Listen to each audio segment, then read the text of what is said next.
Hello, Ollie. Hello, Dan. How are you? I'm good, thank you. I'm excited to talk Marvel. How are you? I'm very good. I'm very good. Yeah. So, in case anybody's wondering, it is just me and Ollie today. We're well.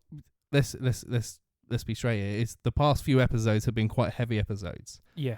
Very indulging ourselves. I feel as well. Like we really enjoyed them. But for this one, we thought we'd do something that's quite up to date for us. I feel Quite topical, yeah.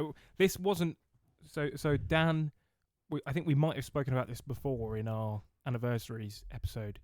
Dan has gone to the great lengths of planning, at the very least, like the first 12, 13 episodes, because this podcast was a long time coming for Dan, and he planned a lot, and this is going to be, what, episode 8 or 9? this is episode 9. Yeah. Episode 9, and it wasn't originally intended to be a Captain America discussion, was it? No, it was not. No. But we thought, like Dan just said, the last 2 episodes, they were very long, they were very stodgy, they were like a big bowl of stew, like comfort food. We wanted to go for something light, like sushi or something now. a little palate. I think that's what I said to you. A palate. Cleanser. A palate cleanser. Yeah. So when we mean up to date, we're gonna look at. So we both watched Captain America. So we're gonna do a Captain America, kind of like a little chat, really, about the Captain America in like kind of in film. So we both went and watched Brave New World, and we thought it'd be quite a nice time to revisit the first 3 Captain Americas and then talk a bit about Brave New World. So we'll probably talk about like our favourite bits probably from the first 3, and then kind of like our views on, because I think we've got quite similar views to what we thought of Brave New World, don't we? Yeah, and it will probably end up being like a broader chat about the state of Cape shit as well. We'll talk about Fantastic Four, and I watched the first few episodes of Daredevil, the new show. Oh yes, yeah. We'll have to have a little chat about that. I haven't seen it yet. And there's some similarities between that and Brave New World and stuff like that. Dan's lovely cat, the missing scene mascot. His name's Loki. Yeah, is here. So we apologise. I don't mind, and I'm sure listeners at home don't You're mind. just going in your bag. Yeah, there's nothing. There was some Jaffa cakes in there the other day, but I ate them when I was watching Dead. Right. So we just crack on. So I watched the first Captain America last night. Yep. A little bit of the second one, and then got pretty tired because I was out for dinner last night, so I was doing it when I came back. And then finished that one this morning, then just finished the third one before you came round. And I think after rewatching this, if you were thinking about MCU before Endgame, so the Infinity Saga, I think they called it, didn't they? Yeah. I think it's probably my favourite trilogy. Yeah.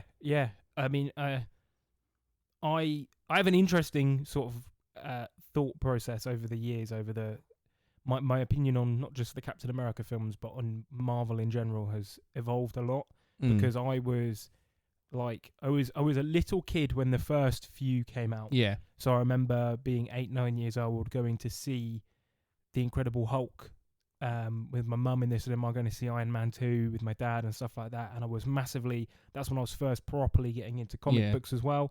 And so I really, really loved it, and I was excited. And I remember getting home after seeing each of those early films and trying to put together like that crazy scene in It's Always Sunny where he's got the blueprint on the board, and he just looks mad. Yeah. I was in my head being like, oh my god, I recognise that, and like losing my shit in the cinema when you see the Stark logo in the Incredible Hulk and everything.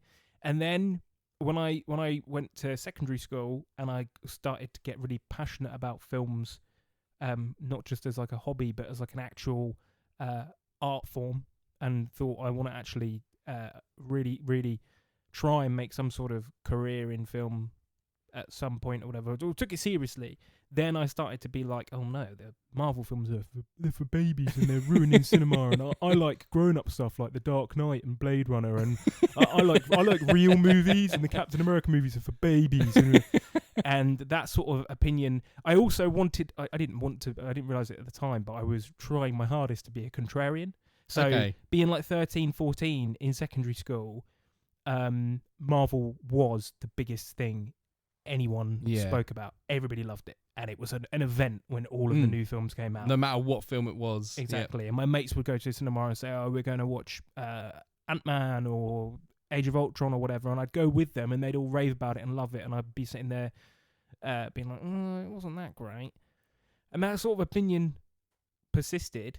And then in the last few years, I've actually come around to quite a lot of them and gone, I was just a really angry, pretentious teenager who had way higher self-estimations and stuff. And the Captain America films are ones that I've done like a massive 180 on. So when did you first see the first 3 Cap films? So, believe it or not, I think Captain America was the first MCU film that I saw in cinema. Okay. I don't remember seeing Incredible Hulk. And at the time, I don't think a lot of people thought that the Incredible Hulk was part of it. Yeah. I didn't see see Iron Man, the first Iron Man in cinema. So I'm pretty sure Captain America was the first one that I saw, because I think it was Thor before that as well, and I think I just saw that on Blu-ray. So I remember going to see Captain America, and it was just right up my street, and obviously straight away I was like, oh, Hugo Weaving as Red Skull. I was like, that's incredible. I think you're gonna have a delivery now, Dan. We can see out the window. I think a driver's just... So we might have to take a tiny break. It's not for me. Amazing. No. Amazing. The light caught your eye. Sorry, I was just like, oh my goodness, we're going to be interrupted. But yeah, so Captain America was the first MCU film. I'm pretty sure I remember like being, okay, this is something else, and then obviously revisited the other ones, and then I think pretty much after Captain America was the first Avengers film, wasn't it? Yeah. How old were you when you saw... So when was Captain America? 2011, I think. 2000? It couldn't have been. Yeah. Really? Yeah. So I would have, 2011, I would have been 19? Okay, cool. Yeah, 19. Yeah. I think was the first one I saw. So obviously I was a lot older than, I was older than you when I started getting into it. And then after that, it just kind of snowballed from there on. I think the second one I can't really remember when I saw it, but I know I saw that in cinema, because I think from then on I was just like, well, I'm seeing every single one in cinema from then on.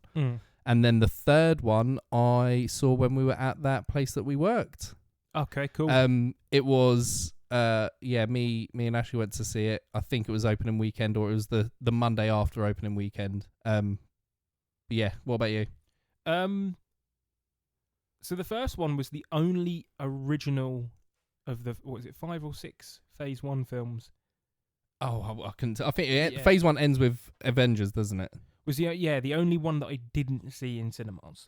Yeah. I watched it at home with my granddad as soon as it came out on Sky, which now might be Now TV. I don't know. It was on Sky Premiere. I stayed up with my granddad and watched it because I don't know, for whatever reason, I think I just missed it in cinemas. In my head, as a kid, I had the gap between all of those films seemed massive. Yeah. But in actual fact, they were really... So like Incredible Hulk and Iron Man came out the same year. Okay. Was that 2008? Yeah. And then Iron Man 2 came after that, 2010. Thor was the same year, and then Captain America was the following year. And I think as a kid, if you look at it in the simplest of, like, in the most reductive way, Captain America was the most boring. I'm using quotation marks. I know where you're coming from. Yeah. To like an 8-9-year-old, Iron Man was the really cool robot that could fly and shoot missiles and stuff. The Hulk was... Everybody knew who the Hulk was. So I think out of those original lineup of Avengers, those characters, the Hulk was the one that needed the least introduction. Yeah. Oh, definitely. He was like, you got the Bill Bixby show in the 70s that my dad loved, so I'd watched episodes of that before, and then you say that you loved the Hulk, the Ang Lee. Oh, the Ang Lee one was one of my, as a kid, was one of my favourite films. I love that, yeah. And so the Hulk was it was a no-brainer that I'd go and see that. Thor just seemed really different. Yeah. And that film, I think, is maybe a bit too overambitious, and watching it back, it isn't that great, and it's probably the weakest, I would say, of the original 6 MCU films, or 5, whatever they are. But as a kid, I was like, this is like nothing I'd ever seen before, like a really cool, like thespian Shakespeare style god. It was very, and obviously because it directed by Kenneth Branagh as well, which it kind of doesn't surprise me with his, like, the kind of, like, it's very much a him type of film, isn't exactly, and it's certainly, I would say, out of the original, got the most. It's like theatrical, isn't it? Yeah. It really feels like a Shakespeare production, like, and just the whole Norse god mythology I thought was really cool. And then Captain America was like, oh yeah, that guy. On the surface, looking at it as a kid, he did seem the most boring of the. As in Captain America, of the characters. So I think that was probably the reason why I was less inclined to go and see it. And it's only after I sort of was connecting the dots at home and realised, oh, I've probably got to see this to understand the Avengers. Yeah. That I then sought it out, and me and my granddad made an evening of it, and sat and watched it, and I enjoyed it. As a kid, it was probably my least favourite. Yeah. Of the original Marvel films, because as I say, he seemed the most boring. But now I think it's because it's like when you look at like Tony Stark, it's very much the technology of the flight, and to be honest, the CGI for that film back then is incredible. It holds up to this day. That the whole Iron Man scene where when he basically first takes his the Mark 1 suit out into the desert and fights, that whole scene is incredible. Yeah. And then Thor, you've got the whole fantasy, flying around hammer, like monster, all that stuff. And then with Captain America, it's pretty much, it's kind of like just like Super Soldier, or like I say it's like just a war film, but obviously there's still elements to it. Yeah.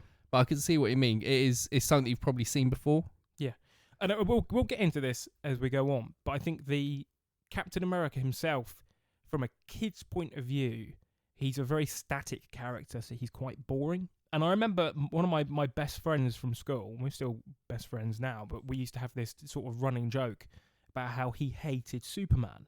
He thought he just despised the character. And whenever we would sit and talk cape shit, you know how like the most important things going on in a teenage boy's life is either the sport, video games, or comic books, and you'd sit at the lunch table and like you're at like a UN summit, and people would discuss like ranking. Well, you know, if Wolverine had a fight with the Incredible Hulk, then he would actually like, all this sort of stuff. Superman would always be the one where my mate would be like, nah, he's really shit. He's just boring. He's just a Boy Scout and everything. And like Batman was the cool, edgy one where you could do all the moral explorations and vigilante justice, whereas Superman, he was the real immovable object. He was really static, and he doesn't really, as a character, he sort of never changes in any of the films. And Captain America is like the Marvel equivalent of that. Yes, he doesn't really, in any of these films, change. No. His position, when you meet Steve Rogers at the very beginning of the First Avenger, character-wise, he's the exact same as we leave him at the end of Civil War. Yeah, his morals are he sticks to them, and he is, like you say, he is like even all the way to like Endgame and that. Yeah, he is very is stoic the right term to use, but like I completely agree. He is, nothing's changed in his mind. He is the way he is. Like you do see some changes, like even in like Tony Stark, you see like massive character change, but Captain America is the complete opposite. He is, and that's what, as a kid, frustrated me, because I was like, that's boring.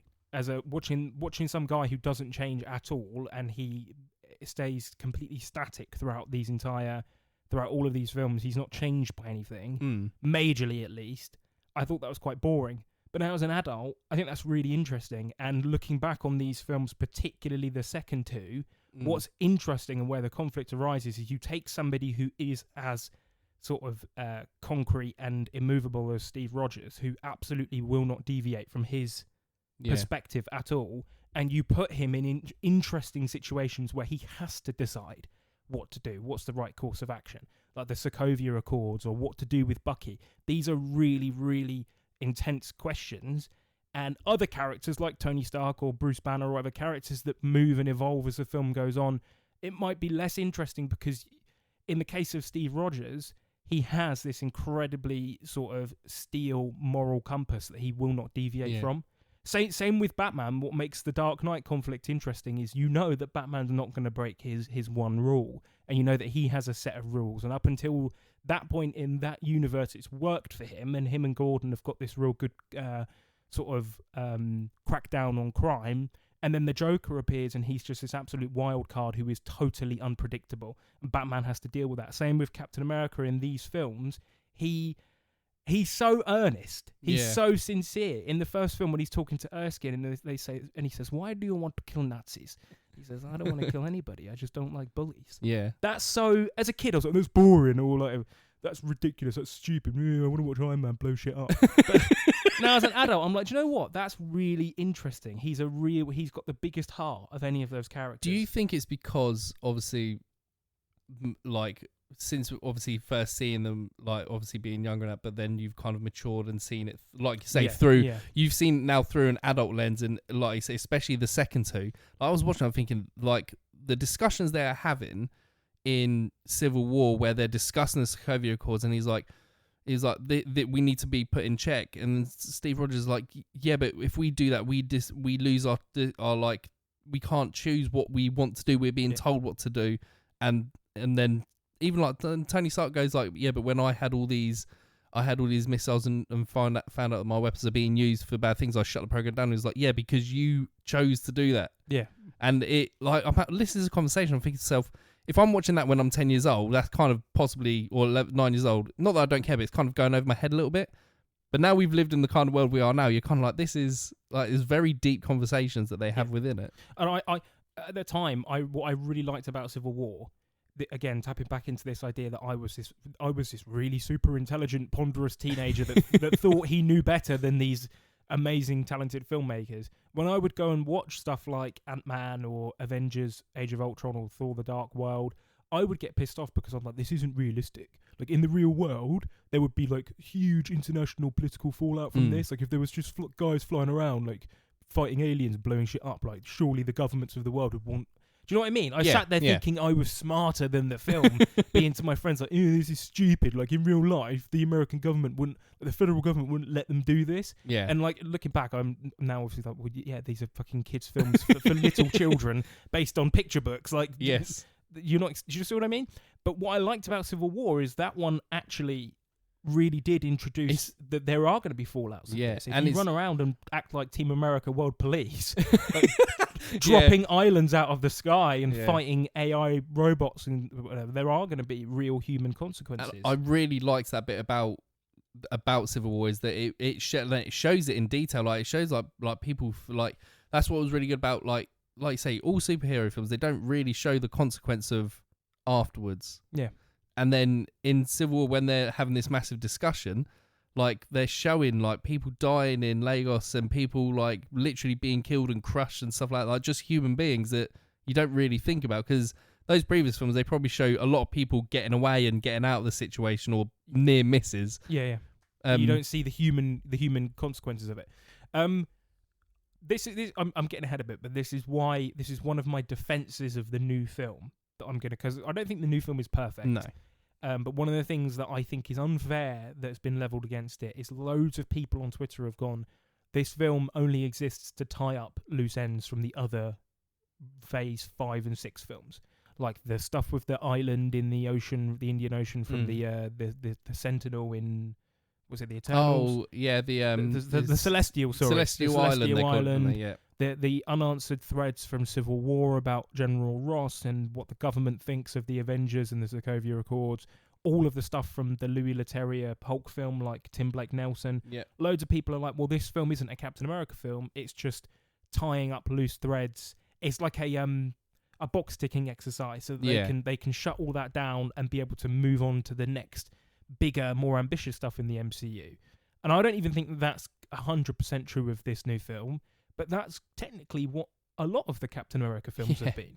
Civil War, the whole conflict, as we've just said, is about them addressing all of the fallout. You had all of these ridiculous, massive events going on, like in New York in the First Avengers. Exactly. Yeah. And then it's like, at some point, the governments of the world are going to say, hang on a minute, like, we've got to... I love Vision's speech in that.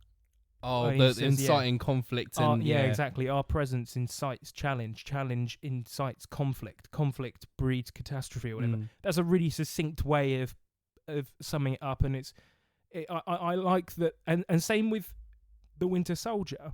In a way, the Winter Soldier feels like a way more, maybe on more of a meta level, not in like the actual film itself, but it feels like a bit of a reaction to the other films before that. Yeah. Because it's really tempered down and slow and character based. If you think about, you got the Avengers, Iron Man 3, Thor: The Dark World. These are ridiculously big, bombastic, spectacles with loads of explosions and shit. And then, yes, you've got the stuff with the helicarriers at the end, but for the majority of the Winter Soldier, it is just him and Natasha riding around doing espionage and intrigue shit. It's very. I think there hasn't been such a massive jump between styles in terms of trilogy then from the first Captain America to this one. Yeah, I think the directors have a massive input on that as well. But also the time jump as well, I think, is obviously Steve. Like, what I love about Winter, I think out of the three, Winter Soldier's my favourite out of the three. And what I really like is them showing the whole theme of a man out of time who has to adjust to a new world and new things, like the whole, like, because, well, the second one's about S.H.I.E.L.D. has been compromised and it's actually been run and taken over by Hydra this whole time for the past 70 years. And it's the whole, like you said, the whole, that trend of seeing him having to kind of adjust to something that he's not experienced before. I really liked everything. Again, like you say, the sets aren't there, apart from like the helicarrier, the sets aren't massive. Like the fight sequences in this are intimate and really well done. The first fight where he reveals that Bucky, where he takes off the Winter Soldier's mask. Yeah. That whole fight sequence, like when he, like the whole knife fighting scenes and all stuff like that, it isn't massive explosions. That it is very much them two, like just having like a weird combat dance constantly, and it's mesmerizing sometimes. And they are completely different from the other films. Yeah. But yeah, out of the three, what would you pick as your favorite? See, I'm gonna go the opposite way. I'd say the Winter Soldier's probably my least favorite, but I don't think it's terrible. I think it's one of the better Marvel films out of all. I think it's probably in the top 10. Yeah. And we're what, like 30 films now? I've lost count. It's 30 crazy. films, a few TV shows. Yeah. The first one, there is just such a real, sincere, earnest sort of like Dick Donner heart to it, and the Captain America character in that, Steve Rogers, is just so lovely, and I get like joy watching him. He's so just like this. There is no darker side to him. There's no ulterior motives. He's not coveting power. He genuinely just wants to help. I really like how innocent he is as well. Exactly. Because he's gone from this person that's being like, I still think, I was watching it last night, I still think that whole him, when they've obviously superimposed his head on like a really skinny person, I still felt it held up a little, like, I felt it held up really well. And I remember seeing that in the cinema thinking, how the fuck have they done that kind of thing. And I just love the bits like he doesn't understand like the chemistry between him and Peggy Carter. Yeah, and he's like, he doesn't know kind of what to do, and he's like, this whole fondue thing, he doesn't what do you mean by that? And then he's caught kissing another woman. He's like, I thought you and Stark were fondueing, and he's like, that's just cheese and bread, mate. It's just like it's very, I do really like his character. His character in the first one, like just how, like you say, he's just a heart of gold, and he just wants the best for everything, and he can't turn a blind eye to something happening. But I think the period piece stuff in that is done really well. Joe Johnston is a really interesting filmmaker. There's a really funny Family Guy gag. I think it's called episode 420, where Stewie is campaigning to get marijuana legalized, and he sings like this jingle about how weed is great, and he says like, oh, if stupid people want a thrill, they rent the Rocketeer, and it's like he holds up a poster of the Rocketeer. I don't mind that film, but there's loads in terms of its like style that can be that's ported over to Captain America. The way it does the period stuff and the locations, the attention to detail, the dialogue is great. I really like Stanley Tucci. Oh, I love Stanley Tucci just as a person, and in that I just even though he's in it for probably about a collective amount of just over 5 minutes. That's my one thing. If I had to give a criticism of that film, I would want them to. He goes from the little dweeb into Captain America too quick. Like the stuff with Tommy Lee Jones at the camp, where he goes, "War isn't fought with heart." What did he say? It's not. I can't. It's not. It's one fought with guns. And then he throws he goes, grenade, and then Steve is the only one who jumps on it. That's such a to great, save everyone else. If you had to condense the Captain America character into like a 30-second vignette, or try and surmise everything that he stands for and what he's about, it's really, really well done. It's showing and not telling. That explains who Captain America is better than any sort of speech or monologue that you could do. I know probably people don't take these comic books like seriously or anything, but I do like when you watch these back, and if you think about it, Captain America is a really good role model for like kids to get like out of like all the superheroes. Like he's probably the one you want to be like. You kind of want to be like Captain America, or you want to be like Steve Rogers. Yeah. For his morals, the way he like defends people. Like those people are probably horrible to him. Yeah. The ones that he's jumped onto a grenade for to save other people. Those people probably didn't care about him before then. And you've got the typical sort of like the jock dude who like the buff sort of Schwarzeneggian guy who the one where he's like, you need to pick him to do the trial. I can't remember his name. Tommy Lee Jones wants him to be, and then as soon as the grenade goes loose, he's the first one to sort of run away. Yeah. And Steve is the only one that jumps on it, and Peggy's there, and she looks like proud of herself and everything. But what's great is that it's a really, I don't think people give enough credit for Chris Evans' performance. Because that's a really difficult thing to pull off. If he went just an inch too far in either direction with it, it could easily come off as something like Homelander or Peacemaker. Yeah. Or it could just be laughable and not very and not sincere. Because he is kind of goofy. He is a comic book character in a real world, and the stuff that he says, like I don't want to kill anybody, I just don't like bullies. Like that's a really difficult line to pull off. I feel like this is the film is probably one of the more comic book films that actually feels like it is based on a comic. Like it feels the most comic booky. There's if you know some what I mean. really. I saw a tweet a few weeks ago, and I can't remember who I sent it to you guys, but somebody was saying there's a lot to be said for when Paramount had these films, the first sort of 4 in the MCU, and I know Universal had the Hulk and everything, so it doesn't really work that well. But someone was saying when Paramount had these films, they really looked like films. And the First Avenger, there's a lot of really cool shots in it. Yeah. Some really indelible imagery. Like I think of the first shot where you see the shield and they brush the ice off the snow off the top, and it's just the frozen. That's cool, man. I know there's not much depth to it in terms of like what it means, but just as like a single image in isolation, that's really cool. It looks like something out of a comic book. And like we say with Thor, maybe it doesn't really stick the landing, but the idea to have loads of Dutch angles and stuff, it reminds me of Ang Lee's Hulk with their editing style. Oh, they feel like comic the editing books. is like a comic book panel. Yeah, like the whole lot. And, so just one of my I think one of my favorite shots of all time is in that film is where he's dreaming or he's in a state of I can't remember, and he's wiping the mirror. And as he wipes the mirror, it's just the Hulk looking back at him. I'm like, that is. I spoke to somebody who's not who's not on the podcast with us, but somebody who loves that film, because I messaged them. I was like, Dan loves Hulk as well, and I'm thinking we should do an episode on it at some point. The Ang Lee film. Yeah, it's mad to think as well that it was Ang Lee that made it, and now when I look back and I look at what he's done before, I'm like, I can see how that is so different, because to me it is a very different comic book film to anything that's been released. Yeah, it's quite like some of it's dark. It's a little it's like a little horror-y. Like for an early comic book film, it's done very well. And I just like the Hulk design because he looks like a nice. He's not like the Incredible Hulk where he looks a bit more kind of menacing. Yeah, he looks a bit more like just a bit like where there's like a butterfly flying on his finger or something, and he just looks calm. Sad. Sad. Yeah, sad. Yeah. Yeah.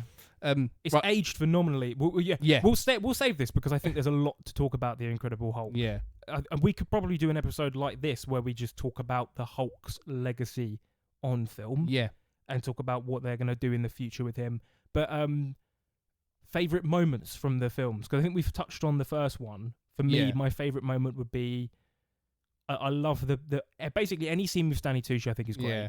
I think they have really good interactions. You know what I felt as well? I really like the comedy in this one. Like it's really subtle comedy. So that the scene where he's talking to Steve Rogers before he's going to have all his injections and that, and he gives him the schnapps. Yeah. And he's like, well, you can't have schnapps, no liquids. And he's like, well, we'll save it. I was like, I'm not saving it. I want to drink it now. I want to drink my schnapps. And just like those little quirky little bits that he has, this kind of like mad weird. Yeah. Is he German or Swiss or? Yeah, he's German. Yeah, I think he's German. All the Stanley Tucci bits are. Yeah, he goes too soon in the film for me because he's the one that sets Captain America up to be who Captain America is really. If I was given some bizarre godlike power and I could remake this film, I would extend the first sequences with him and cut back on some of the montage stuff in Europe. when he's trying to save Bucky or going around and doing the performances to the troops.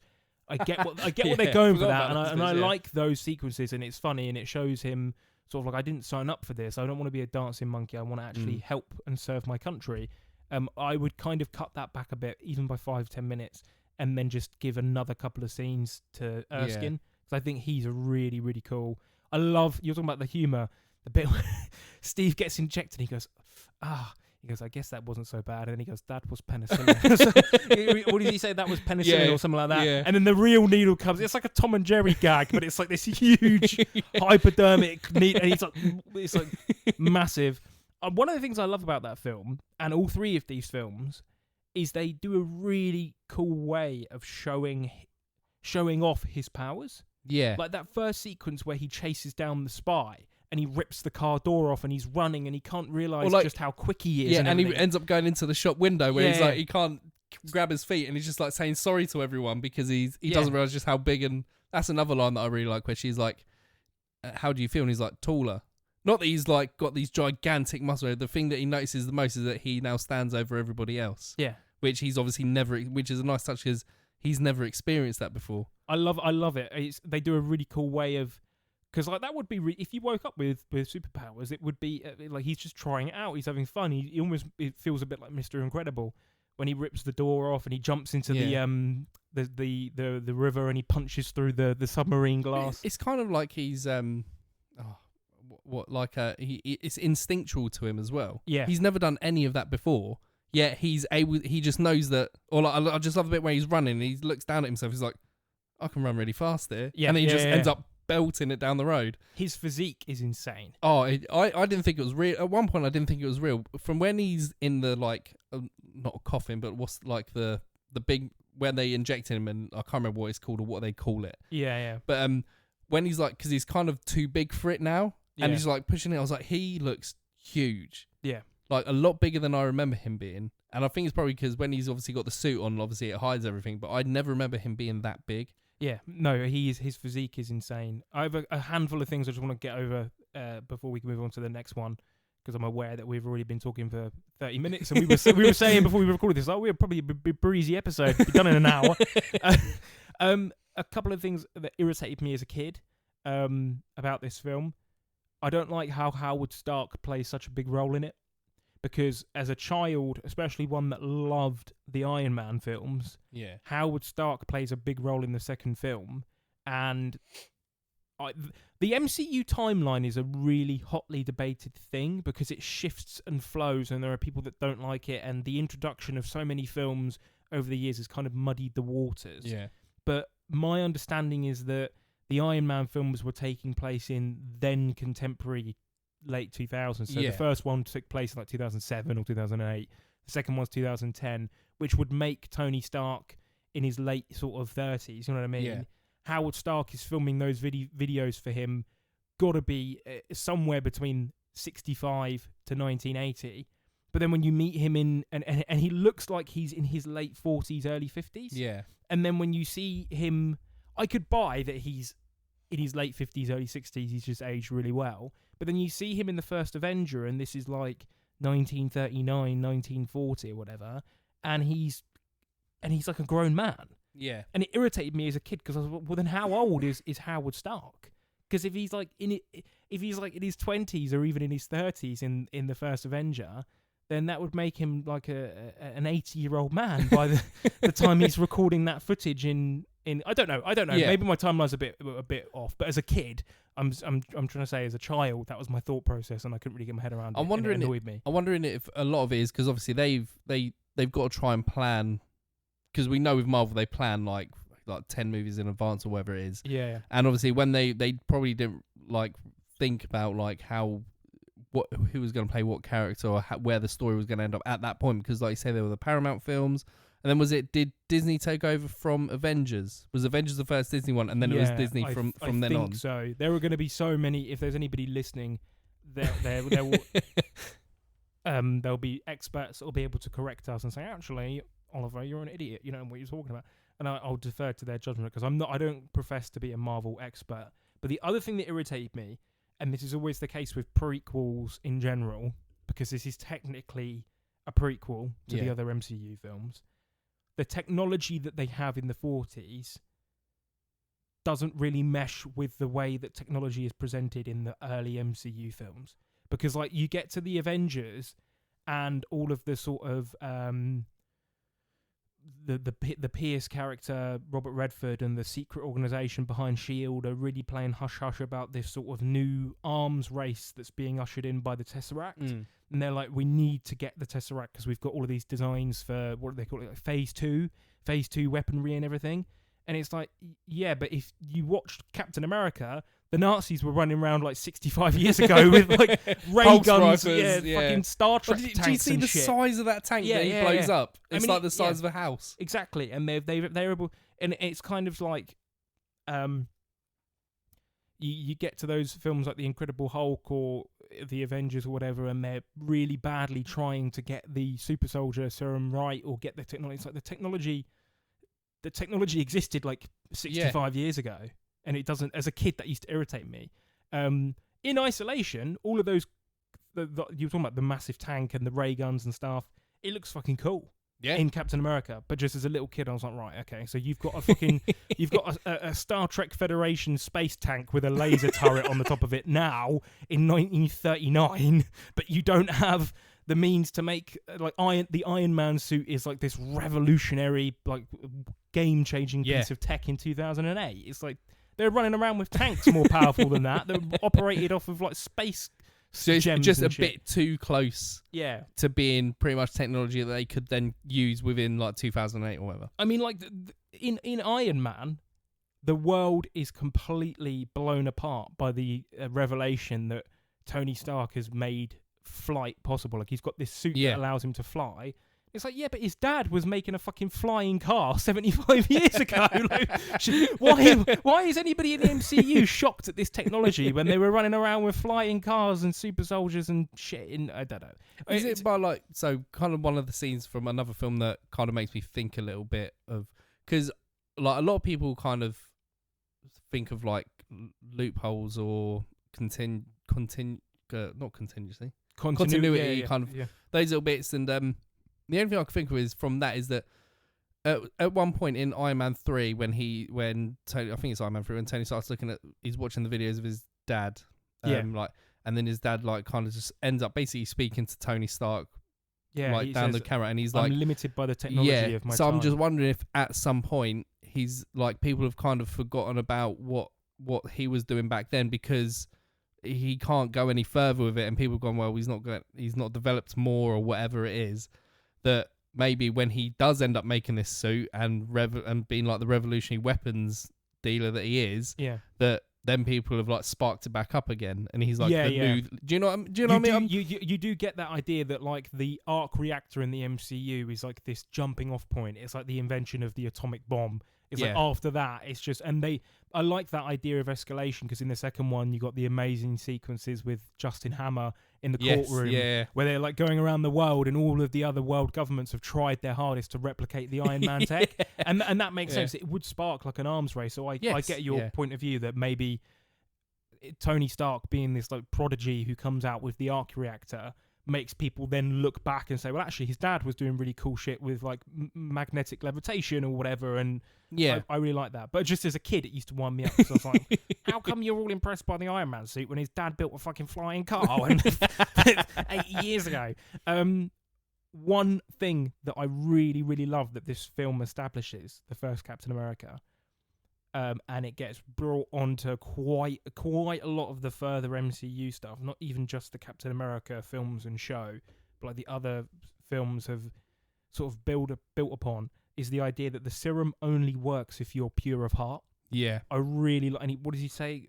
Good becomes great. Bad becomes worse. Yeah. I really like that idea. And every time in the MCU, you think about Tim Roth in The Incredible Hulk, fucking John Walker, which we'll get to because we're going to talk about the TV show. Yes. When they've tried to replicate the super soldier serum, the only time it's worked was with Steve Rogers because he has a pure heart.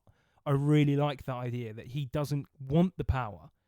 It's a weak man Yeah. knows the value of strength because he's been bullied all his life. I love that. It's cheesy and Yeah. stupid, but I really love that idea. That's a really good jumping off point, actually, to go on to the second one now. Yes. So, in terms of that, because like you say about the sim, like, so obviously Bucky Barnes, who then becomes a Winter Soldier with his metal arm, and he's had the serum as well. He's got an arm off. Plays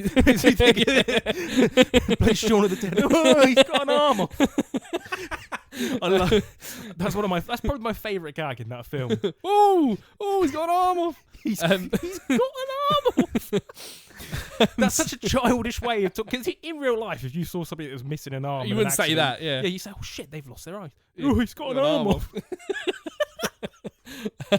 Sorry to derail you. Oh yeah, so, Bucky Barnes. Yeah, so Bucky Barnes, he's had the serum as well, and he's got like this metal arm stuff. And then the other super soldiers, the other Winter Soldiers that get revealed in Civil War, they've also had the serum, right? So is this a serum that has now since then has been altered so that people can't? Because obviously Red Skull gets it, and it turns him into Red Skull, like he like kind of weirdly transforms into who he is. Yeah. Because he was, like I said, he went from bad to worse. But obviously with Bucky Barnes, in terms of when he's the Winter Soldier, he does it like is there something different that I'm assuming that the serum has changed? Because obviously they say that they get the genetic code from Steve. Yeah. So is it now that it's been mixed with Steve's own DNA and all that stuff when because obviously they lose the last one from Stanley Tucci's character, there is no more serum. Yeah. That where they've dragged it out of Steve Rogers and it's mixed with Steve Rogers, that it's kind of altered a little bit. Yeah. As a possible reason as to why maybe maybe Bucky Barnes is, because obviously he has his memory wiped, which is a horrible thing to watch, is when they're just constantly wiping his brain of any memories whatsoever. But deep down, he is still good at heart. I know Bucky Barnes was good at heart to begin with anyway. Yeah. But that's a really good... I'd never thought about it like that. I always thought that the only... Because, again, and I'm a big apologist for this film, but The Incredible Hulk runs with the idea that if you're not... It sounds like a fairy tale shit, but if you're not pure of heart, the serum will corrupt you. Yeah. Like you say, it turns Red Skull into that horrible monster. Tim Roth gets given a variation of the super soldier serum, and I like the idea in that film that the federal government has been trying ever since Captain America to replicate it. Yeah. And obviously we get into this in the TV show with the Isaiah Bradley character and stuff, but they've been trying and it's never yielded the same results as Steve Rogers. When Tim Roth takes it, it turns him into a psycho. Yeah. And you get the impression the John Walker character, much the same thing. Like, it makes him more violent and more impulsive. Tim Roth becomes a monster and he becomes obsessed with power, and that's when he says, I want you to turn me into the Hulk. I've always thought that the only reason why Bucky didn't go down the same route is because they wipe his consciousness. Yeah. They wipe his memory. So there's no, like, if you take the serum and you go sort of like 4 or 5 weeks, then months, eventually it will just metastasize and get worse and you'll become insane. But because he's getting this sort of like wiping the slate clean, he's getting reset every sort of week or so after a mission. And also they freeze him, don't they? Yeah. When he's not out on a mission, they put him into a cryo chamber. Yes. So that might be... I always thought that was the reason why. They say that, don't they? Say he's been out for too long and needs to go back into... Yeah. Yeah, they do say that, yeah. So the idea that if he was to carry on, he'd just be a... And then what changes, what brings him, what's his stabilizing sort of like earth rod thing is being reunited with Steve. Is what makes him pure again. I don't know. That was what I thought as a kid. Yeah. I think the running theme in all the Captain Americas of Steve and Bucky's relationship, I really like that relationship. It sometimes get like the whole, especially at the end of Winter Soldier, when they're doing that final battle on the helicarrier, and Steve was like, "I'm not fighting you anymore."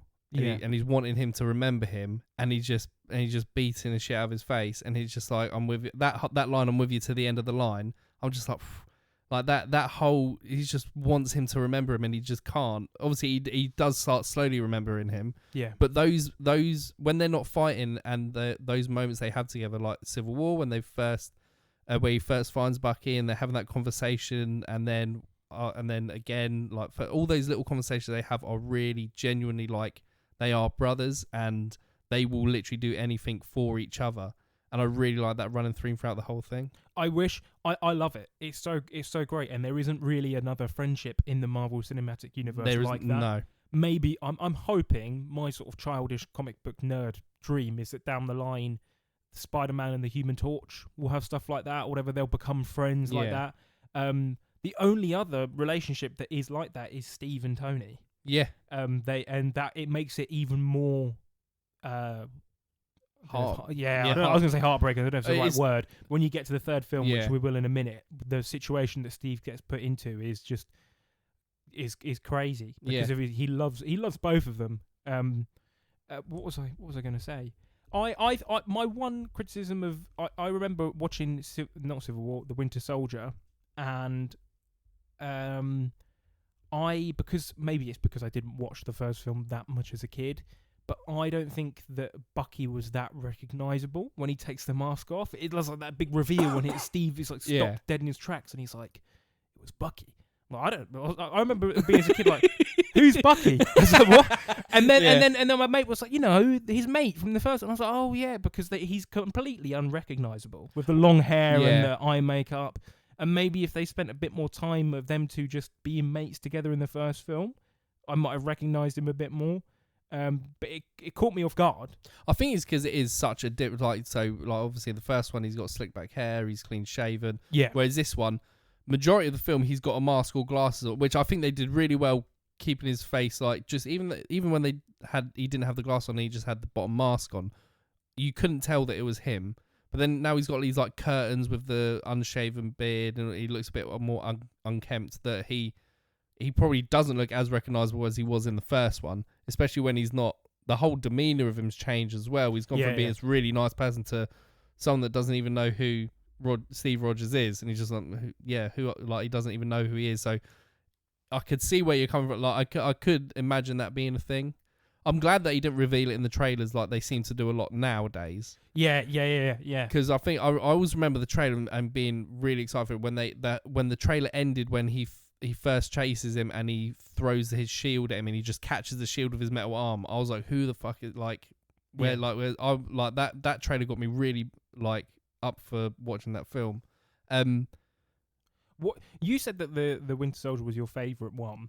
Why do you love it so much? I think it's because don't get me wrong, I really like the first one, but the second one for me, especially it was the upgrade in the fight scenes, the sets, the chemistry. Like I really like Steve Rogers and Sam Wilson's chemistry.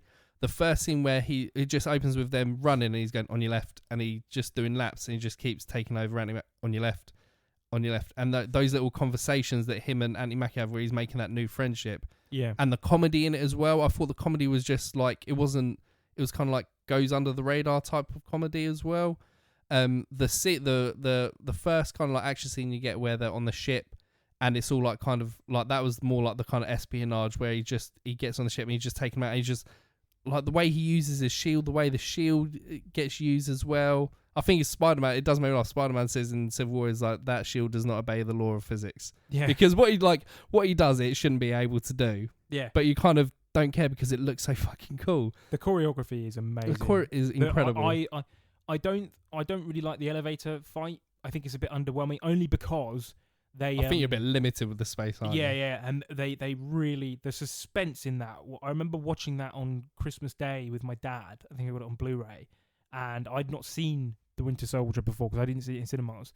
And my dad clocked as soon as one of the big guys got into the elevator. He's like, "Yeah, they're gonna fill him in now. They're gonna beat the shit out of him." And you're like, "Oh shit!" And every floor they stop at, more guys are getting in, and you're thinking, "Oh shit, how is he gonna like Jack Reacher his way out of this? Like he's gonna have to fucking Jason Bourne it." Yeah. And then they just pull out those tasers and the handcuffs, and it's just like, oh. And he immediately. I mean, it would happen if you're in a enclosed space with somebody who's like a god with superpowers, but like he wipes them all out like instantly. Yeah. And it's kind of underwhelming. But then the fight sequence on the freeway in the first Winter Soldier scene in broad daylight, yes, with the knife play, is just it's really white knuckle. Yeah. I will say, I think that it's kind of diminishing returns as the trilogy goes on with the quality of like the cinematography and the soundtrack and everything. As I said, the first film has some really cool straight out of a comic book shots. The score by Alan Silvestri is great. I love the Captain America theme. Yeah. Doesn't get, and I'm annoyed that it doesn't come back other than in the Avengers films. Da, da, da, da, da, da. Yeah. That's a really cool It's sort really of like good. march. It throws back to, again, Superman. I make a lot of comparisons to Superman, but Captain America is like the closest thing we have in the current landscape to the Christopher in terms Reeve. of morals, yeah, exactly. in terms of type of character. I think about the scene in the first Superman where he says, "Oh, I'm here to fight." He says, "Oh, I'm here to fight for truth, justice, in the American way." And she's like, "Why?" And he's like, "I don't like liars." And then she laughs and thinks he's joking. And she's like, "You're gonna have to fight every elected official in this country." And he's like, I hope you're joking, Miss Lane. Like, he means it so sincerely. And same with Chris Evans in this film. He plays it so well. Yeah. If it was any more cheesy, or if he was to ham it up just a bit more, it would come off completely like parody. Serious, Or it might be too serious, or it might be come across as like a parody, or like you're not being like so many other Marvel films. I will say, what irritates me the most is the humor is too much. They are too self-aware. I think and that's the why suspense gets taken out of it for me because they're constantly cracking jokes. Yeah, I think that's why I quite liked the humour in this one, and Yeah.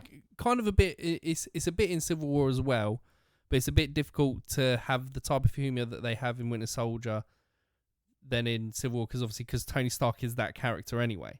Yeah, he is that. Like, he'll just say comments that are just kind of joke comments anyway. But in this, it is just subtle. it's dry. It's not over the top. No, not at all. They don't play on it. It's just part of the conversation. Yeah, whereas you watch something like Age of Ultron, I think Age of Ultron's my least favourite of the original sort of Marvel films. It's just like every 2 minutes there's a joke. Yeah. And the jokes don't work for me, and it's like, how am I supposed to feel under threat? I know it's not meant to be a ridiculous, like I say, Jason Bourne espionage level movie or like world-ending states. Like, it's not an Oliver Stone film or like a Holocaust movie. It's a children's fantasy film. But like, I don't feel any threat whatsoever if like you're constantly making light of the situation. So you've got a robot that's going to destroy the world, and all you can think to do is crack jokes and make funnies and it's just like, I don't like that about some of the MCU films. But like you say, in this film, it's toned down. Yeah. And I will say, this takes us nicely into the third film.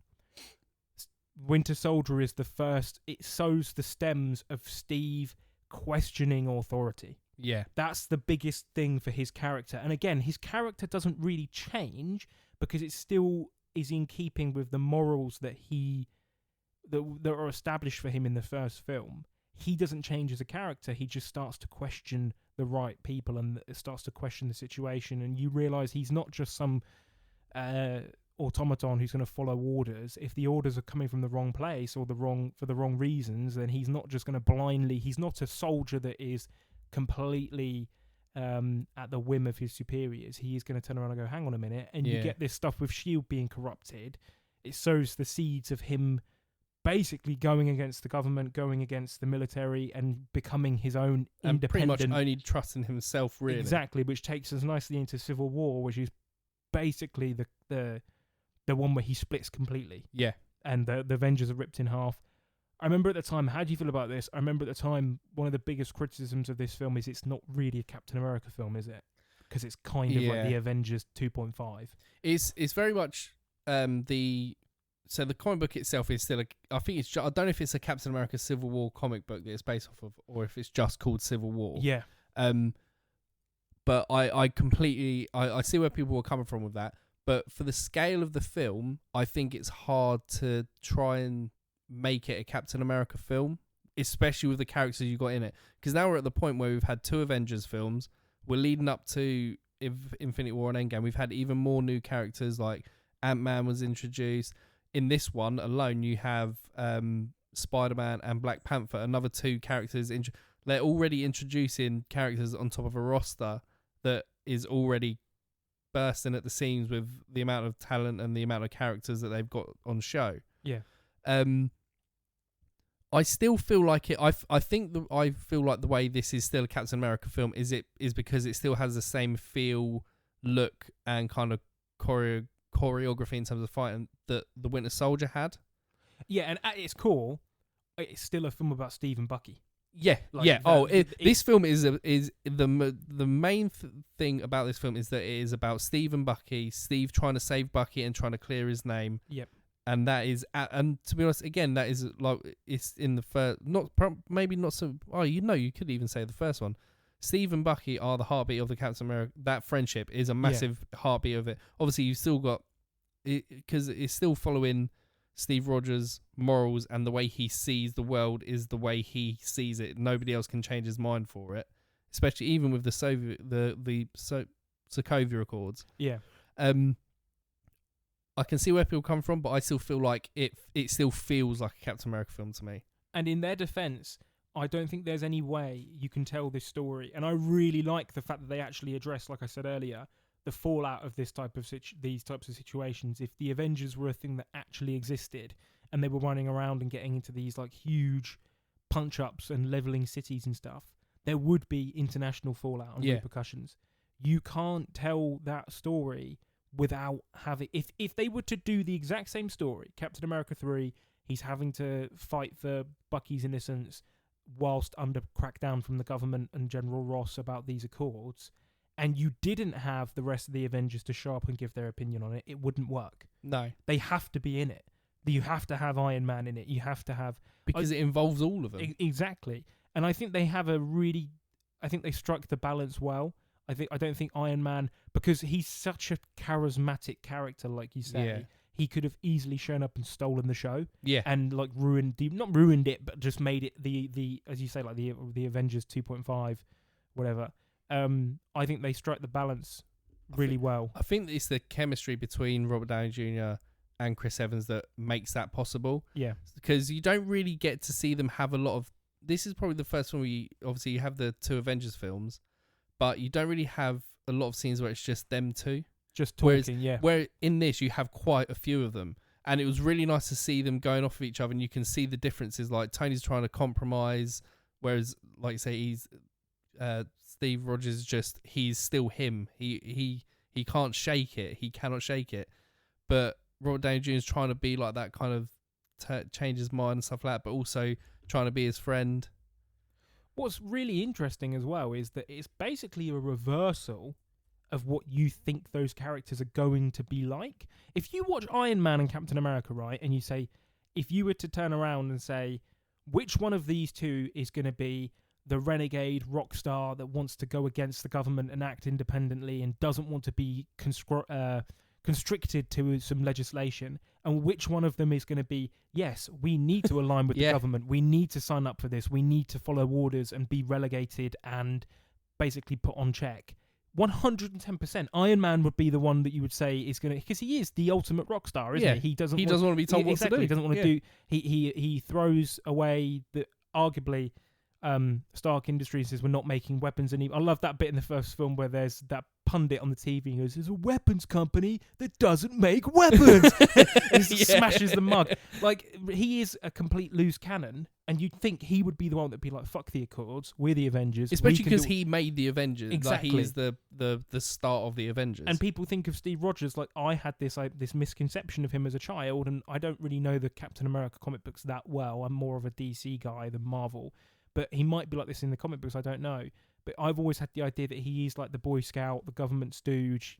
He's Captain America. He represents America. You'd think he would be the one, but they flip it on its head. Yeah. And it's really interesting. Have you read the original comic? No. I have read it, but I don't own it. One of my friends, George, shout out to George, lent it to me when the film was coming out. And it's very, very different in terms of like the characters and the specific story. But the broad strokes, as in like the Avengers go to war with each other over some legislation, is basically the same. Yeah. In the comic book, there's a bunch of teenagers, like young superheroes, a bit like Wanda in the start of Civil War. They go out to try and fight crime on their own, but because they're inexperienced, they end up like blowing up a neighborhood by mistake. And the government turns around and goes, right, this has happened one too many times, just like the movie. Collateral damage is insane. We're going to regulate you. And if you don't subscribe to this, then you're an enemy of the federal government and a fugitive. And that's basically where the comic book and the film end in terms of their... Because you've got way more characters like the Punisher and the Fantastic Four and Venom that are in the comic book that aren't in the film. But yeah, Spider-Man first introduced in Yes. this movie, and Black Panther. Black Panther in that film. It made me really sad because it's the first time I've watched something with Chadwick Boseman in for a long time as well. Yeah. And obviously, like the shocking news of when he like passed. But I was watching, I was thinking he is so good as Black Panther. Oh my god, he is so good.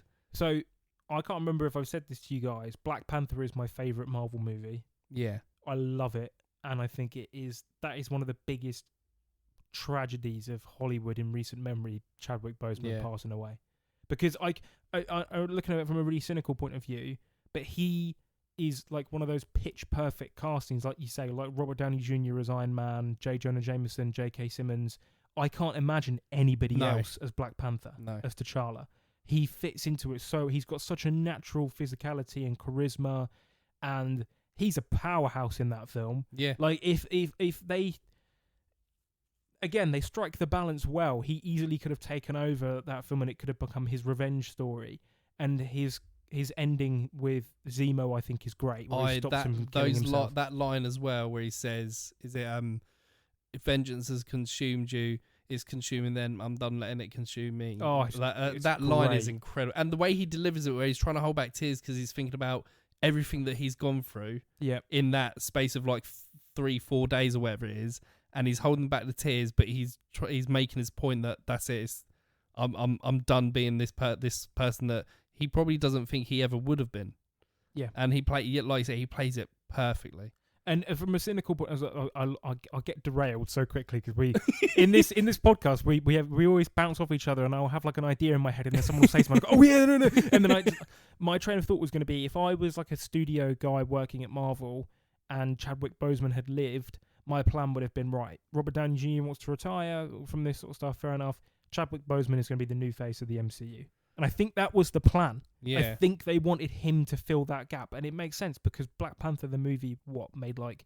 over $1 billion, and a half, nearly 2 billion. It was massive. It was amazing. It was great. It was pretty much loved by everybody. I think it was... Except racist. Except racist. Yeah. It was such a cultural film as well. Yeah. Like, that's the type of film that no other person could make unless it is made by people that have that heritage. That lived experience. That lived experience.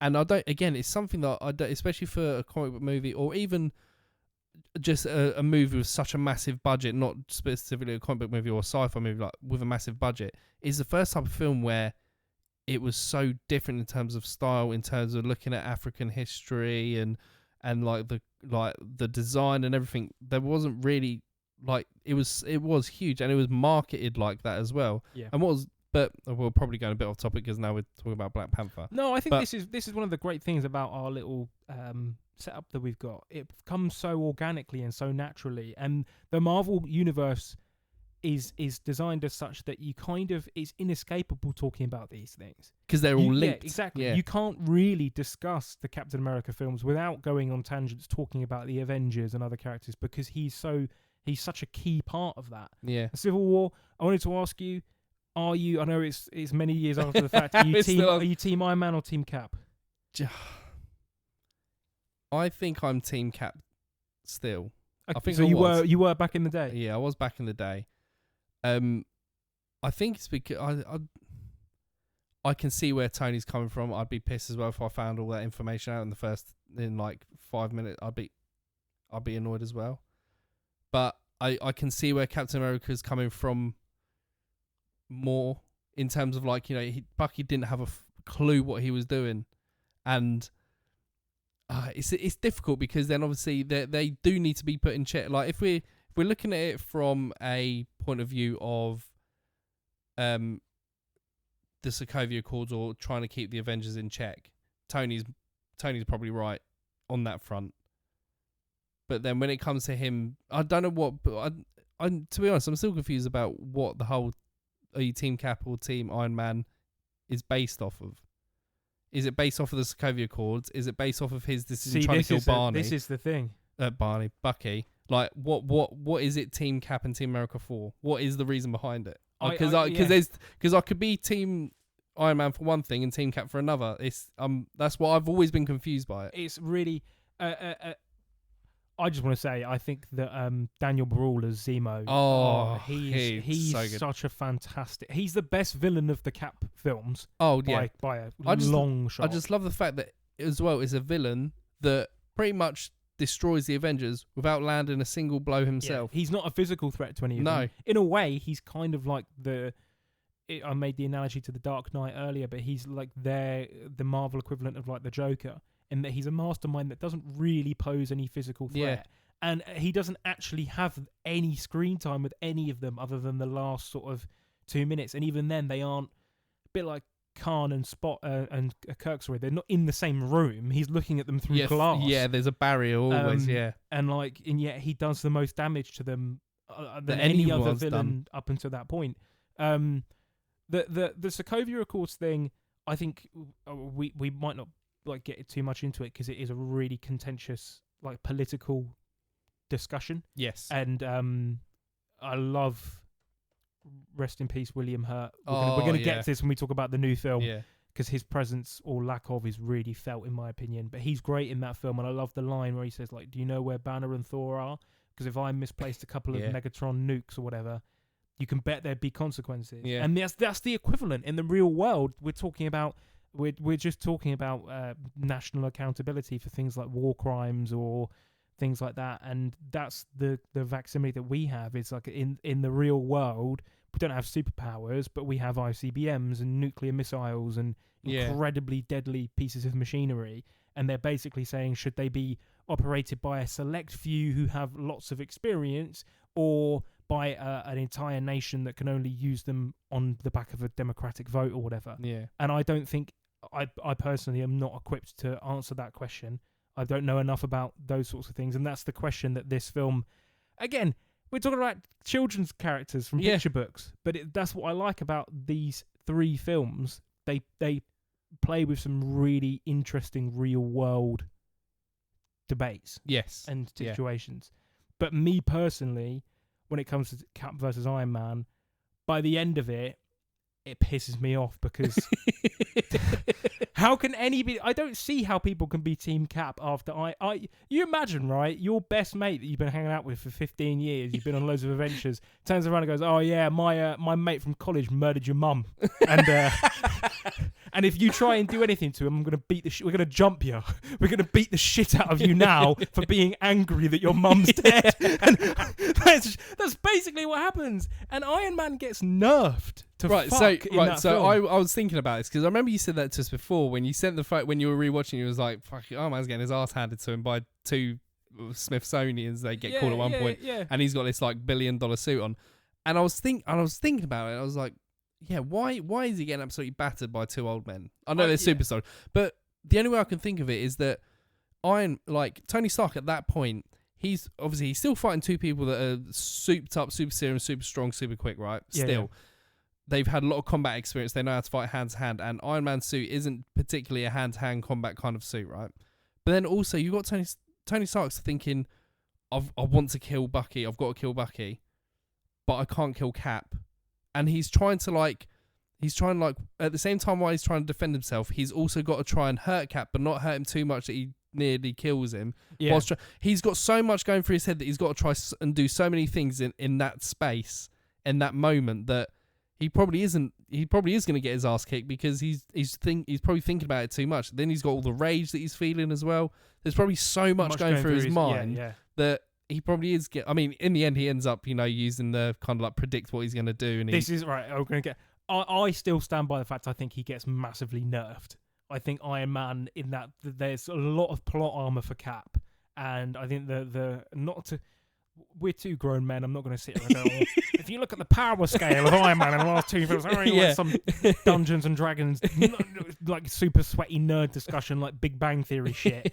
Not there's anything wrong with that, but I'm too old for that, right? But still, if you look at how Iron Man is established in these films, he's like the ultimate badass. And like, I know I keep saying the real world equivalent, yes, Steve is on the super soldier serum, but if I did like a couple of cycles of testosterone, like some some PEDs, and then went outside and started punching my car door for 4 hours, like my hand would be. Do you know what I mean? It's like it doesn't make. It just really annoys me that Iron Man is like in a suit of high-powered walking, moving steel, and Steve Rogers is basically just a strong geezer.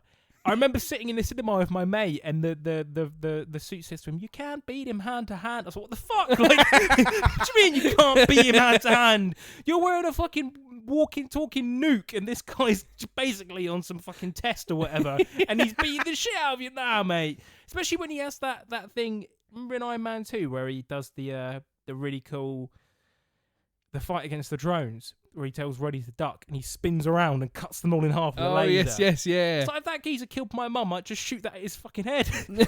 just cut his head off. But that's probably the problem he's having, is that I can't use these specific things, as I might kill Steve. I might kill Captain America. Yeah. And then if he kills Captain America, he's pretty much fucked, right? Because he'd be the person that... It's such a... But you can't deny how good that fight scene is, though. It's incredible. Oh, my God. But I remember at the time in the cinema, being like, fuck.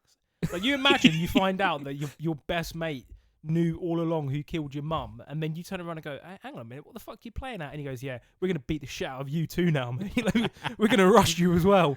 It just pissed me off. I think it's like, obviously I don't know these, like, I don't know how these writers saw this character, or how Chris Evans like kind of processed this character himself, but like I can kind of see he's coming from it from an angle of, I've already lost Bucky once, I can't lose him again. I nearly lost him twice now. This is the third chance I've got to try and save him. I can't lose him again. I was still it shocked me, like when he blows his arm off, I was like, okay, yeah, this might be it. One of the things I wanted to ask you actually about Civil War, when it was coming out, there was the whole debate as well, because obviously there was a whole people were getting annoyed because like important characters weren't dying in comic book films, right? And then it was alluded to that Rhodes might die. Yeah. Because there were screenshots, and part of the trailer was obviously he falls out of the sky. And it was alluded to that, okay, someone might actually die here, but then obviously no one did. Did you see that, like, when it got released? Did you feel like that was kind of not a disappointment, but like, do you feel like they kind of alluded to it, but they were never going to do it again? Do you remember this being a thing? Yeah, I completely like that. The trade. This brings me to my criticism of the film, in that other than the last sort of like 15 minutes, it's all a bit lighthearted. Like the airport fight itself, they're all pulling punches. They're pulling punches, and it's all just joke after joke after joke. I wrote down a list because I sent it to somebody when I was rewatching Civil War, and I was like, "There's something like 11 jokes in that airport fight scene." It's just like it's really like he Iron Man pulls up to fucking Hawkeye, and he says, "Well, you got tired of shooting golf?" He's like, "Played 18, shot 18." It's like, "Oh, you missed me." "Oh, I don't miss. I'm Steve, by the way." "Oh, I'm Ant-Man." "Oh, he's big now. He's small." It's just like every 2 seconds there was a one-liner, and a lot of them don't work for me. And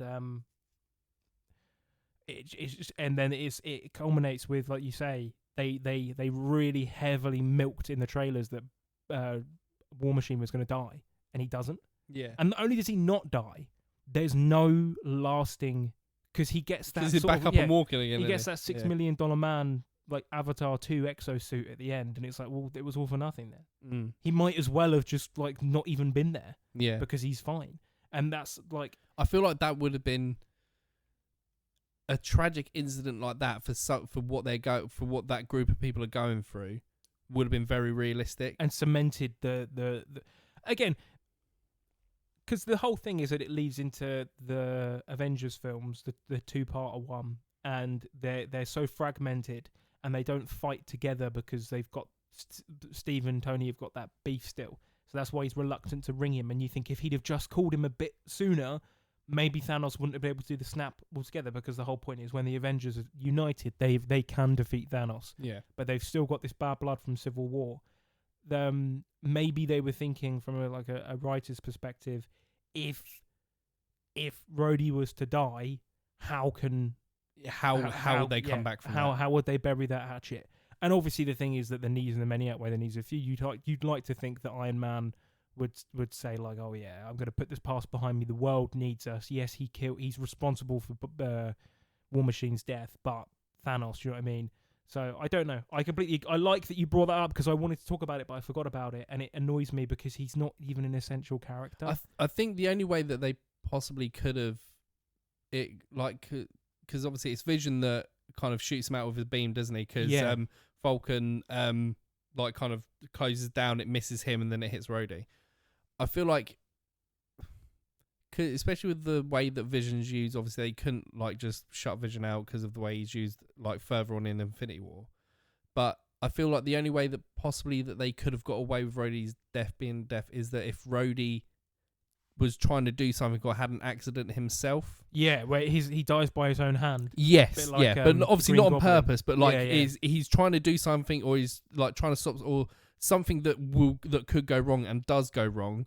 But like, say, by his own hand is probably the only way that they could have framed it so they could be friends again in the Avengers film. Because at the end of the day, it's no one's fault. Yeah. It's everyone's fault, and everyone needs to take responsibility for it. I think that's kind of the only way it could have got done. It's just annoying because he's not... and this is the second time they've done a fake out, because I remember the twist in Age of Ultron, they massively hype up that Hawkeye's going to die. Yes, they did that as well. Yes, they did. Signpost it for ages, and then he doesn't die. And the same thing where they put it in all the trailers, and he doesn't die. It's just sort of... I love Don Cheadle. I think he's really cool. War Machine is one of my favourite Marvel characters. I think just like Iron Man, but with guns. That's cool. I just think it's cool. But he's not an essential character. And he could have been killed off and it wouldn't have affected any of the future films. Yeah. It's not like we're talking about Spider-Man or, do you know what I mean? Or the, Scarlet Witch, who are like integral to their plans. Yeah. Like you could have killed Rhodey and it wouldn't have had any... But anyway, this is probably the best jumping off point for us to go into the TV show now. Yes, so I've only seen the TV show once when it first got released. Same here. I don't remember tons about it, but I do remember obviously. I can't remember his name. The new Captain America. So before, because they take the shield off of Sam, don't they? And they're repackaging a new branded Captain America, aren't they? It's John Walker, is it? Yes, that's it. Yeah, John Walker. And like, sorry for yawning. And like you said before, he isn't a Captain America in suit he is, but like deep down psyche wise and his actions he tries to be, but you can't try to be Captain America. You either are or you're not. So this is I sound a lot like Harry saying Harry says that quite a lot. I'm spending too much time with Harry. The Falcon and the Winter TV show has become like this sounding board for a lot of really nasty debates online. I don't know if you're aware of this. No. But I jokingly said it about Black Panther, but for obvious reasons, a lot of racist people don't like the Falcon TV show. And it's really... I didn't realise this until this year, and I sort of got exposed to it in the run-up to the new Captain America film on Twitter and stuff, but there's big communities on YouTube and Twitter that hate that show. They hate the idea of Captain America being Sam Wilson, and they think it's a really bad show. I didn't think it was great, but I didn't hate it. I'd say I probably liked it more than I don't know. I liked the Witch Scarlet Witch WandaVision. Yeah, I liked that. I liked Loki. Yeah. I haven't watched season 2 of Loki. I haven't watched Echo. I haven't watched. I liked She-Hulk. I haven't watched. There's another one. I'm missing one, aren't I? I think if we're just doing a quick MCU TV thing, I think my favourite one out of all, I think you really need to watch Loki season 2. Yeah, I do. Tom Hiddleston in that I feel like it's his best version of Loki, and what obviously without going into detail and spoiling anything for you, what he does it's the culmination of a character is incredible. Yeah, like it's really good. I think there was the Agatha All Along. Yeah, I haven't watched that. That was the one I was thinking of. So the whole thing it basically feels like a TV version episode of like Hocus Pocus on steroids. Okay. It's a very easy watch. I think the only one I haven't seen is Echo. Yeah, I haven't seen it. There was Hawkeye as well. Yeah, I haven't watched Hawkeye. Yeah, Hawkeye it was enjoyable. It was quite nice seeing Hawkeye when he's like got hearing aids and his age, like that. Yeah. That was a really interesting concept. That I like the fact that he's obviously someone that's so acute to his like sensor. All his senses are like so acute. Is like hearing, his see everything, but his hearing's gone. Yeah. It was a really interesting concept. But the Captain America, the Falcon Winter Soldier TV series, I don't see what the hate was about. Like you said, it wasn't great. No, but I enjoyed it. I didn't feel like I wasted my time watching it. I really liked it kind of followed on from the Civil War, kind of the chemistry between Bucky and Sam. Like in the back of the car where he's like, "Can you move your seat?" And he's like, "No." That kind of they hate each other. They love hate. Yeah, I really liked that. So to see that in a TV show, I really liked. I enjoyed it. The reason why I bring up I lost my train of thought. The reason why I bring up the hate is just because the John Walker character is a big part of that. Because a lot of those people, for whatever, rightly or wrongly, they think that he was sort of propped up as a bit of a straw man and he was written to look like an idiot. But if you actually analyse what happens to him, he is kind of a tragic character. And he says that in the courtroom sequence where he says, "Oh, I can't believe you're taking the shield off me now. I lived my life by your mandates. I govern myself by your mandates. I've only ever done what you've asked me to. I didn't want to be Captain America. You made me be Captain America, and then you weren't letting me do my job properly. And now it's blown up, and I've been put into an unwinnable situation." Because obviously what happens is he murders that guy who kills his best friend with the shield, and it gets sort of filmed on camera. And then they take the Captain America role away from him. And I understand that he's coming back in the Thunderbolts TV show. But it's a film, isn't it? Oh, yeah, the film. Sam and Bucky are kind of dicks to him. Yeah. They're kind of an arsehole to him. Again, he tries to give them a lift, doesn't he? They're walking along, and he drives past, and he's like, "Oh, do you want to hop in?" They're like, "No." There's quite a few times, or he says to her, like, "I have the intel on the Flag Smashers, the group they're trying to get." He's like, "If we partner up, we could do this a lot quicker and easier." And they're like, "No." Like they hate him, and I understand that from Sam's point of view. We're talking about it as if they're real characters, real people. Sorry, but like, as John Walker says, he didn't ask to be given this role. Yeah, he was an exceptional soldier, and the government have turned around and said, "You can be Captain America." Of course, he's going to say yes. But you know what I mean? It's not like he didn't do it just to shit on Sam or Bucky. But there are loads of people that think Bucky should have been the new Captain America. I think it would have been difficult for him to have been Captain America, as in from where he's come from and the character. It would have been difficult. I think Sam is probably the only person that could have been Captain America. I love Anthony Mackie. I've done a 180 on him. I didn't like him when I was younger. I thought he was obnoxious, and I thought he was kind of rude. But he seems really funny. He's really charismatic, and it's cool that there is a black guy headlining one of these movies. There aren't that many, like there isn't a huge amount of diverse superhero movies. I really if we move on to the film. All I was going to say is that my highlight of the TV show was the fight scene where they take the shield off of John Walker. Yes, and they break his arm. That's brutal. That is brutal. And you do feel kind of bad from going back to the super soldier serum because it was like a reoccurring theme in the older films or the trilogy. He kind of gets put into a situation where he has no choice but to take it. Yeah. In that he gets his ass handed to him every time he's in a fight. He gets beaten up. And he's basically like, well, if I'm going to be Captain America, I need... And I find it interesting that Sam Wilson hasn't taken this serum in this new film. Yeah. We're going to get into it. We're going to now talk about... to be fair, four things we discussed. An hour and 20. That's just over 20 minutes per film. That's right, yeah. That's not too bad, or per TV show. But now we're going to get to the meat and bones, and we're going to talk about the new... Yeah, so it's been out about 3 weeks now, right? Yeah, so Brave New World. I'm assuming the majority of people that want to see it have seen it now. Yeah. So I feel like we're free to talk about spoilers, as many aspects. Yeah. I think one of the things that we said about before, like having a black Captain America, having a black person be basically one of the biggest characters now in Marvel. Because let's face it, Captain America probably wasn't one of the biggest ones to begin with, comic book wise, but now it pretty much it is one of the bigger ones. Yeah. And he I can't remember the exact line he says, but he says about I'm Captain America, but like I'm not really kind of accepted because I'm a black man.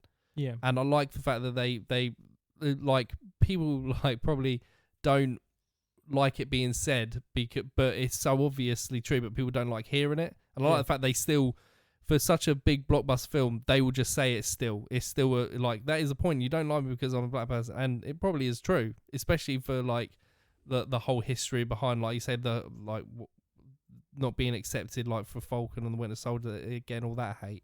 I don't really think I've seen a lot of hate at the moment for any of the this film yet. Have you?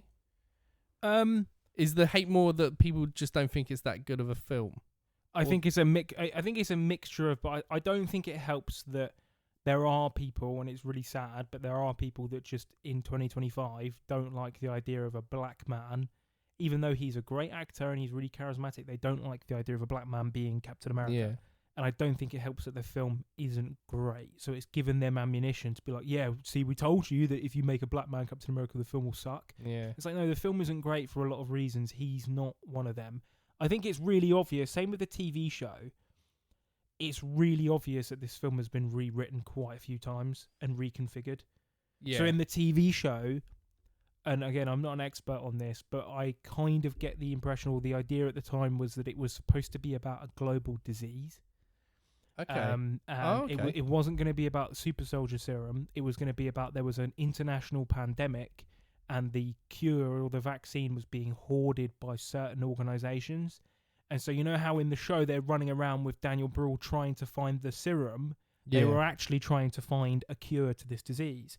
This was being written like 2018, 2019. Then COVID happened.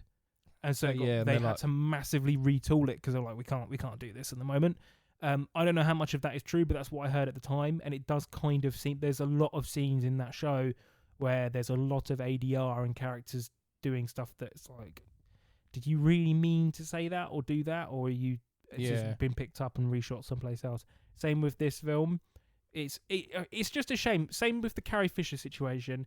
It's a massive shame that William Hurt passed away. Yeah. Because I think it would have been a lot better for him to have been, like, this being the culmination of his character, becoming the thing he swore to destroy, becoming the Red Hulk, the exploitation of Tim Blake Nelson coming to a head. Obviously, they've written it like that, but he's not a nice guy throughout a lot of these films, and he's a dick to the Avengers, and he basically incites, to a certain degree, the fallout in Civil War, because he's the one that spearheads the Accords. And it would have been, in this film, is really about him coming apart at the seams. Yeah. And Harrison Ford's fine, but I think it would have had that much more weight if it was. Yeah. The same way we were talking about Hannibal, bizarre comparison. We were talking about Hannibal a few months ago, and I was like, I think the film would have been so much better if Jodie Foster had come back. Julianne Moore's not a bad actress, but it doesn't hit the same. Yeah. Same with, it is very difficult. Like it's the same with Black Panther. It's going to be the same with Black Panther. Yeah. It's when I think it's when a film has done so well and when it's respected so well, that when you have somebody that has unfortunately passed away, and then it's whoever then ends up picking up that mantle or picking up that character, it is going to be so difficult for them to try and even replicate anything towards what people are used to seeing. Yeah. I completely agree. Like especially watching this back, and then I was thinking stuff like, it would have been like you say, Harrison Ford's not bad. I think it's mad as well to think that there's actually, like, even more, like you say, about if there was this rewrite because they had this idea about finding the disease for a pandemic, and then a pandemic hit.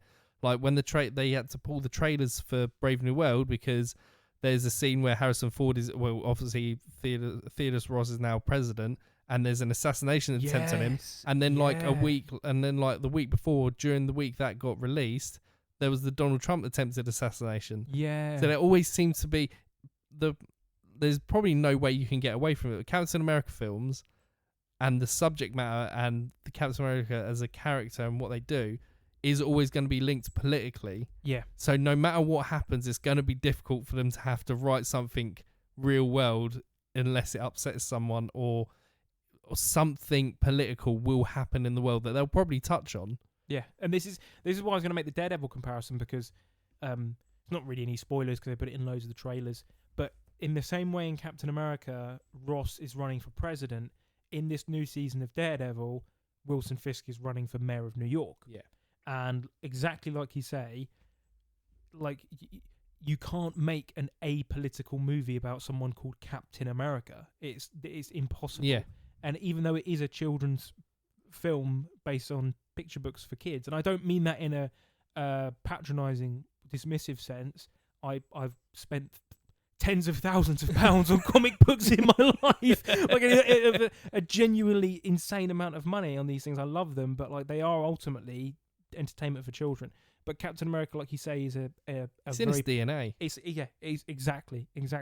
And one of the things that's frustrating for me about this film is like you've got a character running for arguably the highest political office in the world, but they're really vague about what his actual stance and policies are. Yeah. They don't actually say why he got elected, what positions he was running on. And I get, again, it's a kids' film, but it's like if you're writing a movie where the main conflict is coming from the newly elected president of the United States, and you don't say anything about why he was elected, what he wants to do, what changes he's going to make, other than, oh yeah, we've got that fuck off giant in the middle of the Indian Ocean that he's trying to get in. He's like, the treaty, he's like trying to get this treaty with Japan, the Pacific Treaty sorted or whatever.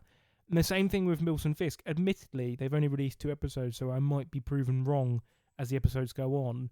But he basically just says, yeah, I want to be mayor of New York. And all the people are like, well, he's a very populist, enigmatic candidate, and he's taking the country the city by storm. Same with this one. It's like, oh yeah, President Ross has really taken the country by storm, and people love him. And it's like, well, why? What has he done? Yeah. What does he represent? Is he a third party? Is he a Democrat, a Republican? Has he milked the fact that he's a general? He says at one point, I was a wartime general, now I'm a wartime president. Like, they don't really... That frustrated me because it's sort of like, other than him being a Hulk, there's not really much... Which is bizarre when we've just sat here for over an hour talking about how political the other films in this trilogy are. Like, the third film... like we've gone on about the Sokovia Accords, is really political. And he's a really loaded political character in that film. But then he just shows up and he's like, yeah, I'm president now. that's what Harrison Ford grumble that he does in everything. Chewing Rome. It's like, okay, I don't know. Maybe I've massively over-egged that and spent too long basically just saying, yeah, I don't like how vague it is. But it was one of the things that frustrated me. Yeah. Giancarlo Esposito, do you think he should have? Do you think there's a version of this film where he's in it for longer? Oh, I don't think there is. I think that he's going to be used again. Oh, okay, fair enough. I don't think there was. I think it's kind of he's introduced as because he's the leader of the Serpent Society. Yeah, and I think that he's going to be either if it's a if it's a TV show or he's in another film. I don't think we've seen the last of his character. Yeah. I think one of the things that recently as well is that there's like there is so much introduced in this film. Yeah, there is you've got because they basically they say it's adamantium, so they've introduced the metal. Basically that just introduces mutants because everybody knows what adamantium is. Yeah. They've introduced the Serpent Society.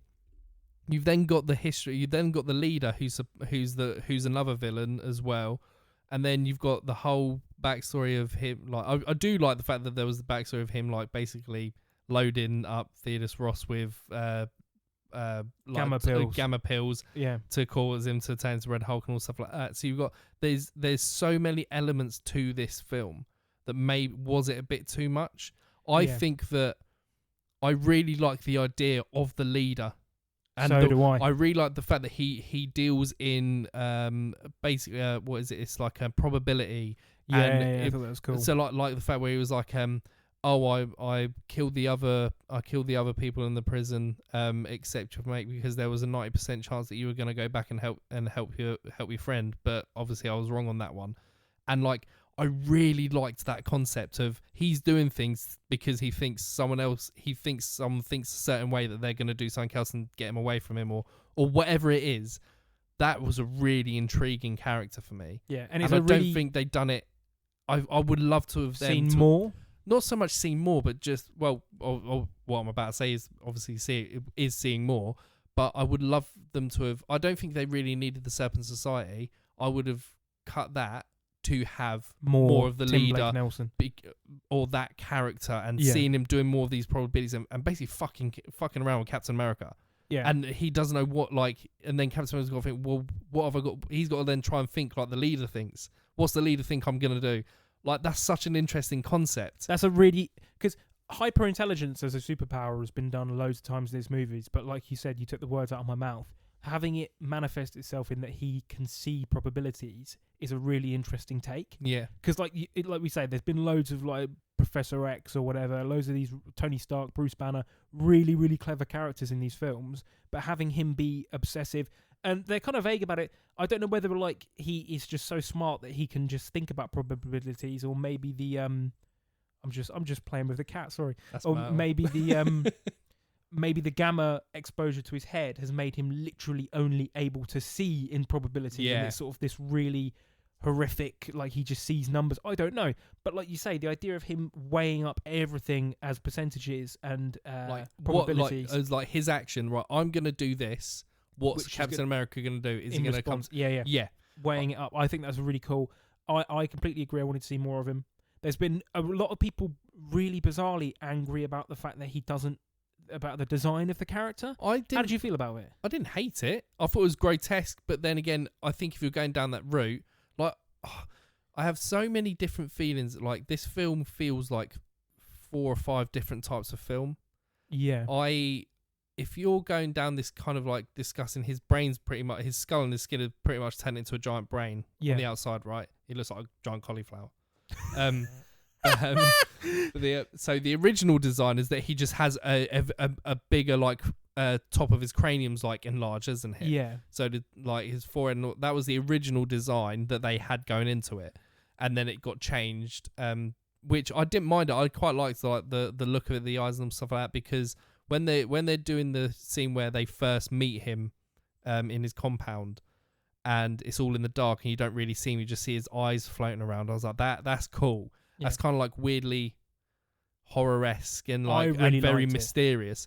And I really would have loved if there was like this kind of action espionage weird horror thriller thing. That would have really worked for me, and including that with the whole keeping him as the main villain with the probability stuff and just him murking around in the background, I think would have really worked. I didn't hate the design. I don't see why people hated it so much. I don't get it. There's a thing, comic accuracy. People love to say that on Twitter. I don't think comic accuracy automatically makes something good. Because if you, I've brought this up quite a few times in this episode. But if you look at The Dark Knight, right, and I know this is a really sort of stupid thing to say because we're talking about a character with like 80 years of publicational history. Like, there's so many different versions of Batman. He's so malleable and has been written by so many different disparate voices that there isn't really one true version of Batman. Yeah. But in terms of comic book accuracy, whatever that means, The Dark Knight is massively inaccurate. In its, if you pick up the average Batman comic book of the last sort of 30, 40 years, The Dark Knight is a huge departure from that. Does it make it bad? No, it's probably the best comic book movie ever made. Comic book accuracy doesn't make something good. And like you say, I've seen the supposedly leaked designs of the original leader, and I just think it looks like Tim Blake Nelson with a big forehead. Yeah. And it's like, that's not really that impressive or unique to look at. That's not really interesting from a design perspective. And also, you go back to when this character was originally introduced, and I have a really weird soft spot for this film, but in The Incredible Hulk, when Tim Blake Nelson gets the blood of Banner into that cut into his forehead, it looks like it's gross. Yeah. It's disgusting. His forehead starts to bulge. I remember watching that. I said earlier I went to see it with my mum in the cinema. And I remember it would have been like 7 years old, maybe 8 years old. And that shot that the camera pans and shows him laying on the floor, and he starts to grin.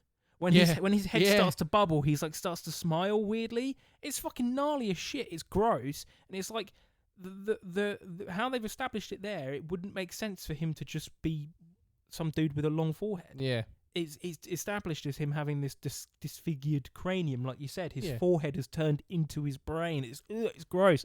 I love it. And I thought it was really cool. I think, and let's face it, everybody, I think that is probably something more realistic along the lines of some kind of gamma radiation poisoning. Yeah. That you become disfigured Yeah. a bit more than just having an enlarged forehead. Yeah. But no, yeah, I really like the design. I think he's a cool villain. He reminded me. There's been some comparisons. When you actually look at the story, it does kind of get into a bit of like, right, well, how could he have predicted with that much accuracy that this would have happened? What I'd have liked more of is to have actually seen how, because the implication is that basically in 2008 or whatever it is, Hulk and Tim Roth have that huge punch up. Yep. General Ross goes into the building once the dust is cleared. He obviously finds Tim Blake Nelson lying on the floor with his disgusting forehead, and then realizes, I can make him a scapegoat for my mistake. I can blame this massive monster on him. The abomination's his fault. And then he realizes a few weeks or months down the line, actually, this dude's like super intelligent. I can use him to my own means. Yeah. I want to know how much of the MCU shit over the last 10 years the leader has had a control over. He's been pulling the strings. Oh, yes. So I mean, yeah. Was he involved in the creation of the Sokovia Accords? Did he influence Ross in doing that? Yeah. Was he involved? Did he know about S.H.I.E.L.D. being compromised? Because he's been locked up at this compound for like 20 years. Yeah. And that's why he wants his revenge. Which is what I'm sorry, I'm like a fucking motorbike now. I did sort of think to myself, what is his plan? Like, because it's kind of vague. His plan, by the sounds of it, is just to fuck up Ross's credentials and being president. Yeah, that's what it feels like to me. Because it doesn't feel like it's literally just he's just trying to wind Ross up to become Red Hulk and destroy shit. And he's yeah.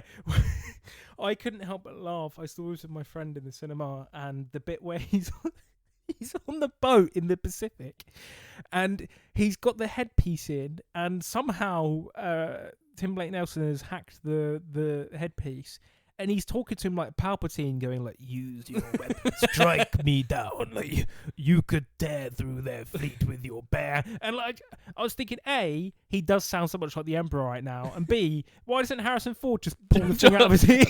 When I was watching it, after that all happened, I just went to Ashley, why don't you just take the earphone out?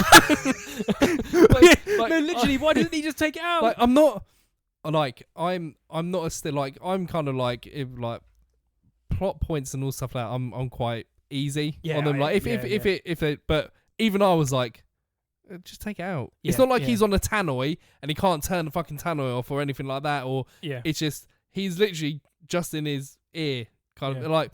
I thought that was a bit of a like they possibly could have done it another way, maybe.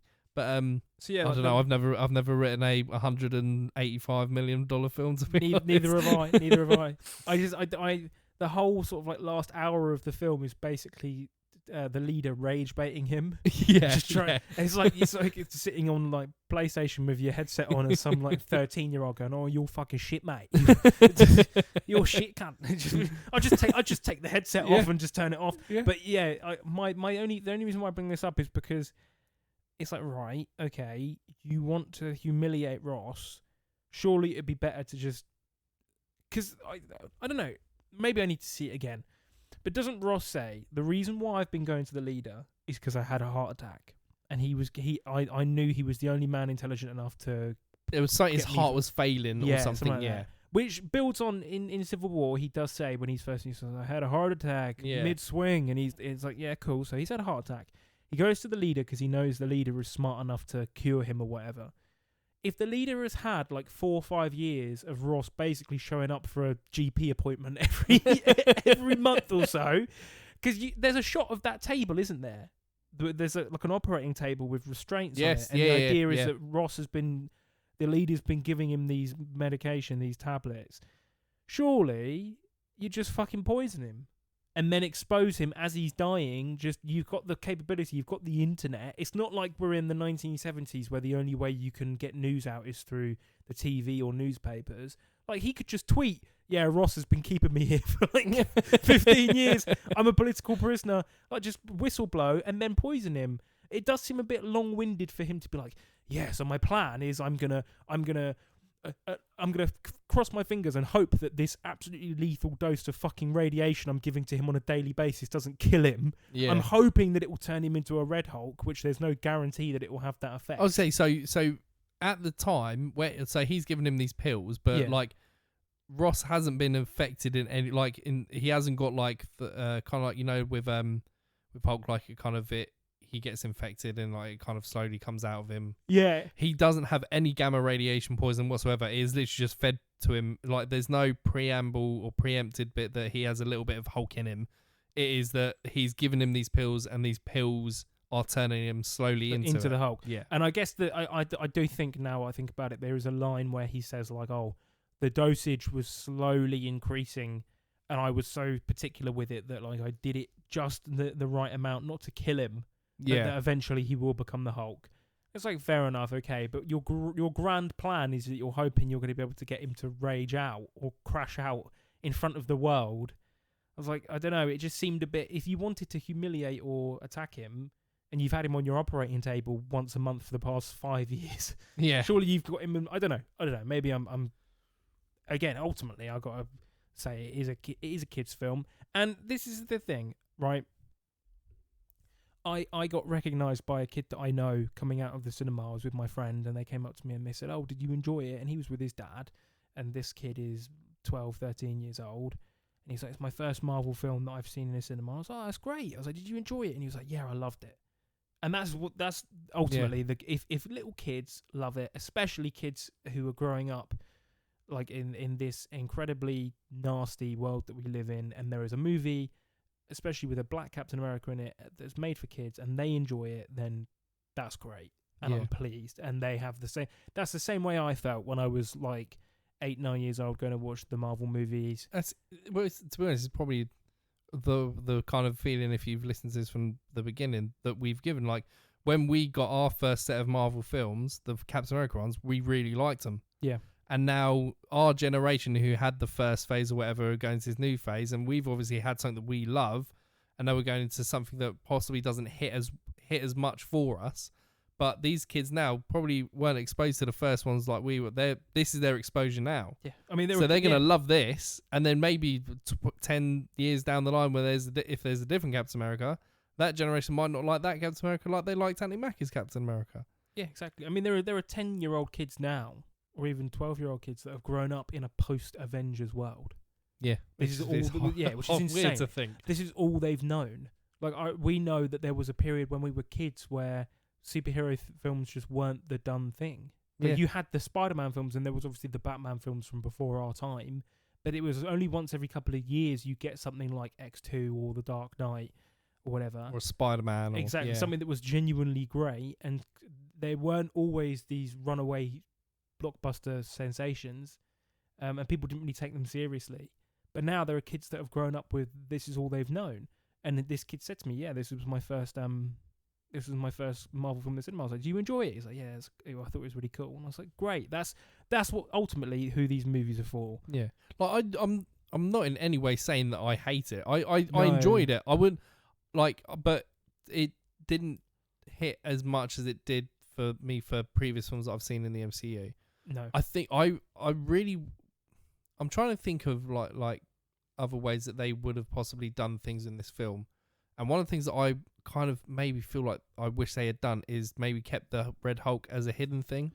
Yeah. So this is what I was going to come on to say. I think they put the Red Hulk in all the advertising posters and that to try and pull more of an audience in. But if I had walked in that cinema and they had based it off the leader, it was all about this person, and then you get to the point you're like, what's he done to Ross? Then Ross turns to the fucking Red Hulk. I would have been like, holy shit, okay. Yeah. But that's what he's been doing this whole time with Ross as well.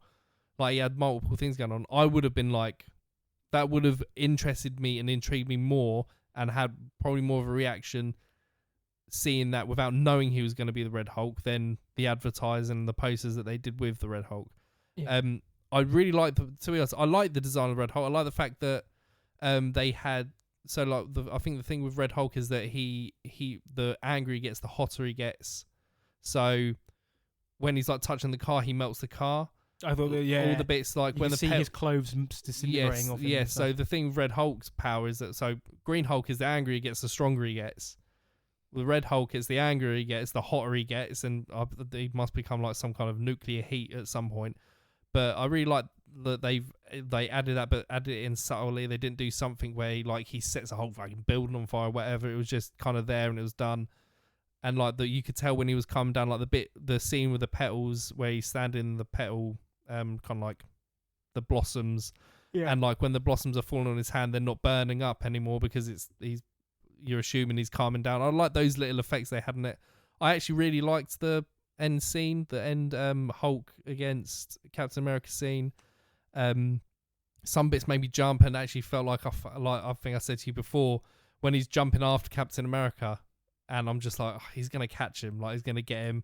A little bit made me jump when he's like hiding behind the shield and then his face just appears. Yeah, like I really enjoyed it. I think that I would have enjoyed it even more if I'd gone in not knowing that Red Hulk was going to be in it. I completely agree. I don't think there's any way they could have kept it a secret because it would have leaked in the world that we live in with just people being chronically online. It would have leaked.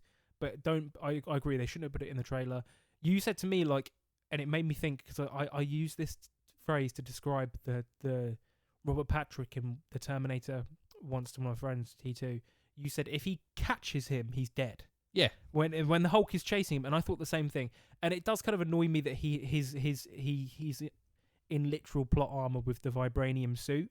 I think it would have made more sense for them to just give him. He's earned the serum by this point, as we have said many times.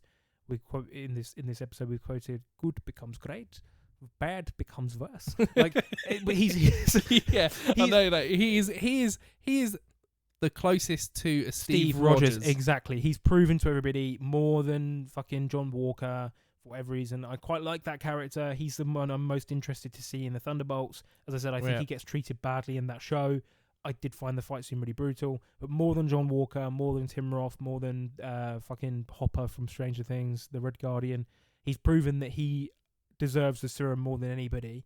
And I think he should have been given it because it would have made the fight scene at the end just slightly more believable for me because the Hulk is dealing the Red Hulk is doing some crazy damage to him. Yeah. And the idea is like when he's initially chasing him, it's the same way like I tried to explain to my friend who'd never seen T2, we went to a showing of it, which we're hopefully going to be going to see a showing of T2 very soon. I said to my friend like the Robert Patrick Terminator in that film is so lethal. Like, at no point does he actually get within touching distance of John Connor, because if he does, he's dead. Yeah. He can turn his hands into fucking knives. If he gets... That what I haven't seen for a very long time. Yeah. But even like the scene where he's cranking open the elevator. Yes, I'm just like, they got to fucking go. Yeah, exactly. If he gets fucking within like reaching distance of John Connor, that kid's dead. Yeah. And the same with the Hulk in this film when he's like leaping. It's terrifying. It's slightly terrifying because you're like, White House. I'm like, if he catches Sam, that guy's dead. I think a lot of it as well is another aspect that I quite liked about it, and it links to him not having the serum, is that he's a vulnerable Captain America. Yeah. And like even some of the fights that he's starting to lose, and you can tell, and he's sweating. You can tell like he's knackered, whereas Steve wouldn't be breaking a sweat. No. Whereas with him not having the serum, it gives you more of that peril of, especially when he's against the Red Hulk, like how is he gonna do this? Because he could literally just crush his head. Which just annoys me about why he has the vibranium suit, and they have that really clunky bit of dialogue where somebody says, the Wakandans gave him a vibranium suit as a thank you. That's why he can be bulletproof now. It's just sort of like, for me, that kind of weakens the technology, because the whole point of the whole conflict in the Black Panther movie is that, and they obviously expertly tie this into American race relations and stuff like that, and the police brutality of the 90s and stuff. But Wakanda doesn't want to share their vibranium with anybody because they know that it is their most valuable resource. In the wrong hands, it could be used to start and end wars around the world. And Killmonger's like, no, we need to use this to help black people, and T'Challa's hesitant, and that's where the conflict comes from. That really gets weakened for me if like they're like, oh yeah, 5 years later they decided to just give an entire suit's worth of vibranium to Sam Wilson. It's like that vibranium is in a way more lethal than the serum would be. Yeah, because you can't. I know the Hulk rips it off him and the shield gets broken in the Captain America films, But like it's like adamantium, isn't it? It's indestructible. They say it's. I don't know if the terminology is right. It's indestructible means it's indestructible, right? Nothing's fucking right. But then they say it's like more indestructible. They call adamantium more indestructible. I was reading that. I was like, I didn't know. I was like, I didn't know if that made sense. Like, I don't know if that makes sense or not. I suppose, like, it's supposed to be stronger. I'd say the adamantium isn't like completely. Sorry, vibranium isn't completely indestructible because Vision gets hurt. Yep. Wanda can destroy that. Thanos breaks it with his fingers. The shield gets broken in half like 2-3 times throughout the movies. But the point is, it's a really fucking valuable. It's worth. Like, what was it the Claw says in... like trillions. It's a huge amount. And it's like, it kind of annoys me that the whole Black Panther movie exists because they're fighting over what to do with it, and then you find out 4 years later they just gave a fucking truckload to some random geezer in America just because... It actually makes you think more as well. Like, could you... Like, at the beginning of the first Captain America film... The only adamantium in the whole series is his shield. Yeah, that is it. There's no, and that makes it so that I feel like makes it so valuable. Like obviously in Black Panther you're gonna have fucking tons of it because there's cities built out of it. Yeah. Whereas, like you say, they've vibraniums is probably mentioned in nearly every single film now, or there is some form of it, which is making it feel like it's less valuable. It's cheapened it exactly, and I completely agree with you. And you said it better than I could. Him not having the serum is a really interesting jumping off point for these films because he's not as strong as Steve. And it would make the action that bit much more hair-raising because it's like, shit, how is he going to... Steve, like, he can beat the shit. I mean, like I said, he clears that elevator full of people within seconds. Sam's not doing that because he's just a normal bloke. Yeah. But if he's coated from head to toe in the same stuff that the shield is made out of, then in a way he's stronger than Steve ever was. So it kind of irritated me a bit. But I agree. I do think that they should have honed in more on the fact that he doesn't have... Yeah. Like that fight with Giancarlo Esposito, I'm pretty sure, other than the shield, he doesn't have his wings or his suit. He just gets caught unawares. Yeah. And yet he's still able to pretty quickly beat the shit out of him. Whereas even in the Winter Soldier, that fight, the same sort of thing happens where the Winter Soldier catches him on the freeway with a knife, and the punch up that they have is just like insane, where he's throwing him into cars and shit. I wish that I'd tell you what they could have done with the Red Hulk. They could have had the Red Hulk in the trailer, but done a misdirect, and the Red Hulk not be General Ross, and have it be somebody else. That'd be the twist. Because I'm not a Marvel Comics expert. I read way more DC as a kid. I collected only DC until a few years ago. But my understanding in the comics is that the Red Hulk was introduced as like a whodunit kind of mystery character. So, and it's a fairly recent, like, the Red Hulk only came about in like the last 20 years. Whereas the Hulk has been around, since like the 1960s? It's one of the original Marvel characters, I believe. So the Red Hulk came out in like the early 2000s. And they introduced it. They were like, "Who is the Red Hulk? This new mysterious villain has emerged." And it was like a monthly thing where they got closer and closer. And then the twist was, oh shit, the Red Hulk is General Ross. Like, it's an old man. And there was loads of misdirections, loads of characters in the Marvel universe where they were like, he could be the Red Hulk, he could be the Red Hulk. And the twist is it's General Ross. So the character basically was born out of a plot twist anyway. So in the movie, I think it would have been quite cool because we go into it expecting, Harrison Ford is going to turn to the Hulk. And then at the last minute, if it was Sam Torres, the new Falcon or whatever, somebody different is the Red Hulk, that would have been... You can have your cake and eat it. You can still put the Red Hulk in the trailers. But make it different in the film. Yeah. I really...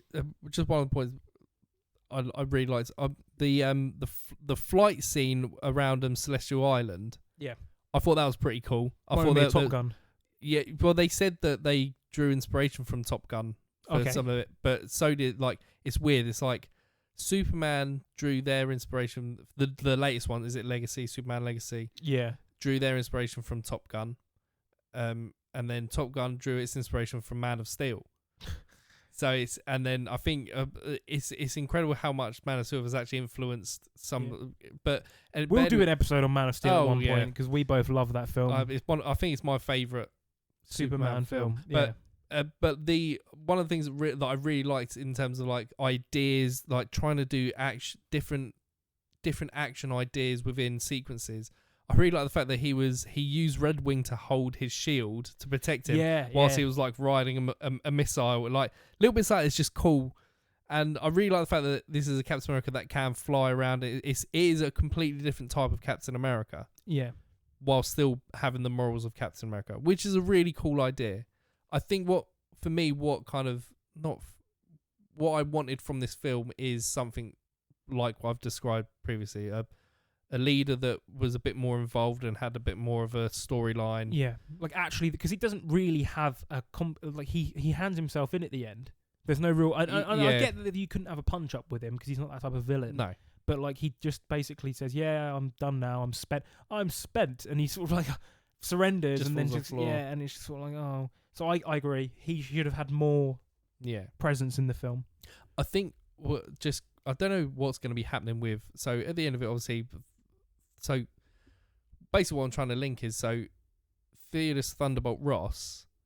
He creates the Thunderbolts. The group, the Thunderbolts, is called the Thunderbolts after him. Oh, okay. I didn't know that. So he creates the Thunderbolts.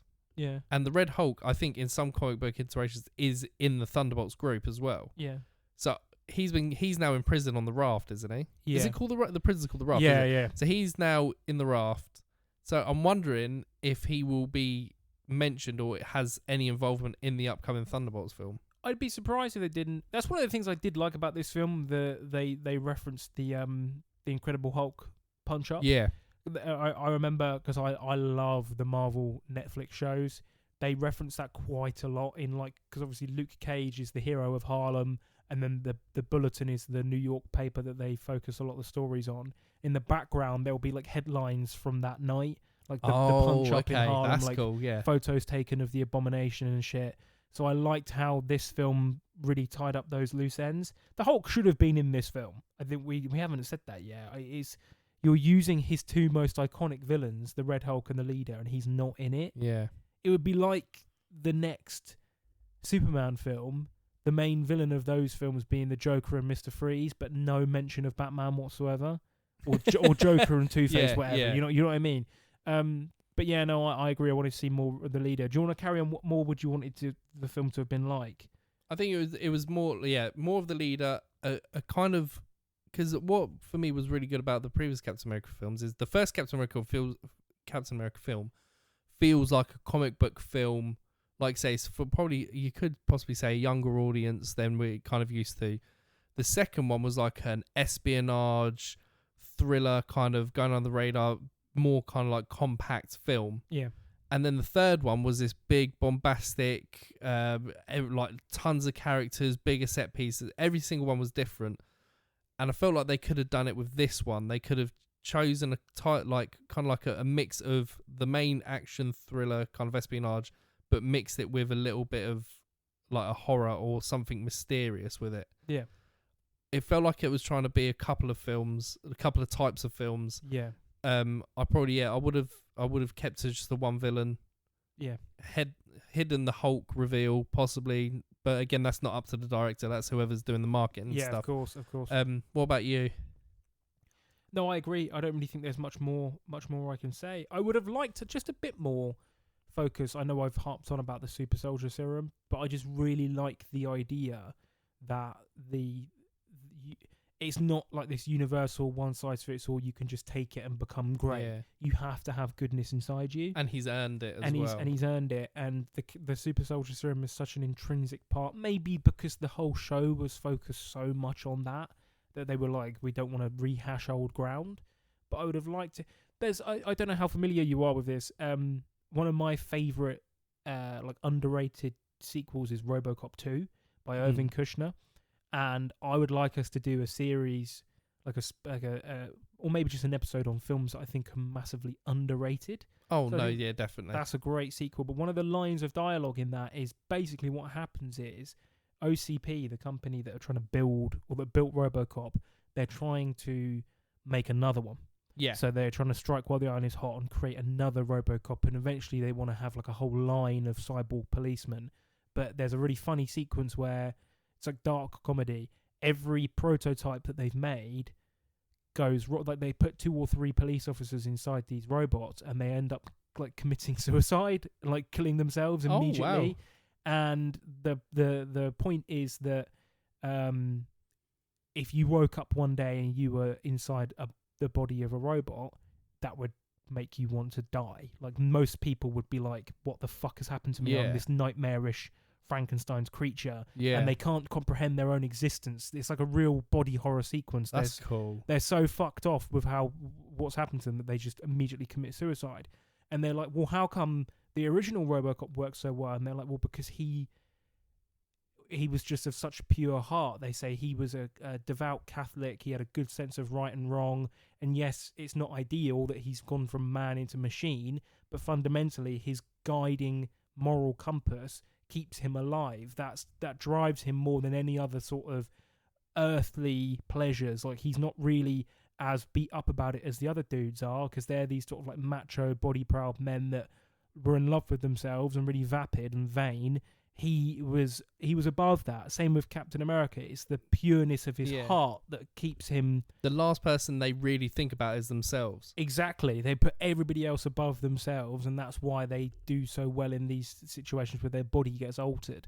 And I really liked that about the original film, and I like the idea that every time they've tried to make a super soldier in the MCU sense, it's fucking failed. It either turns you into a Red Skull or a Hulk or a fucking an abomination. An abomination, a nut job that kills people with his shield. Again, I kind of feel bad for him, because like if you got murdered in front of me or whatever, I'd fucking kill the guy. Or fucking Charlie or any of my other mates got murdered, and I was a super soldier, I'd fucking kill them. Do you know what I mean? It's just a shame that he got caught on film. Yeah, doing it. I'm not advocating like brutality or whatever, but like hell yeah, same way Iron Man tries to kill. It would have been really interesting to thinking about that concept, or that idea, how Steve would reacted in I can't remember his name again.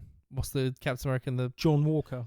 How Steve would have reacted in John Walker's situation if it was Bucky that had died. Yeah, that would have been really good. I'd like a really good, like, what would he actually do in that situation himself? Yeah, because I agree. I hadn't thought about it like that. You give him like a really interesting. But yeah, I'd say on the whole, this new film is not as good as the original 3, but it's not terrible. I'd rather. I think the hate is really forced. I think there is a campaign definitely at the moment on Twitter and on YouTube of people wanting the MCU to fail. I think there's a lot of people that want to be proven right about things, and they want to say, whether it's because they want to say, "Oh, I told you, it's the woke Disney bullshit agenda." It's like, no.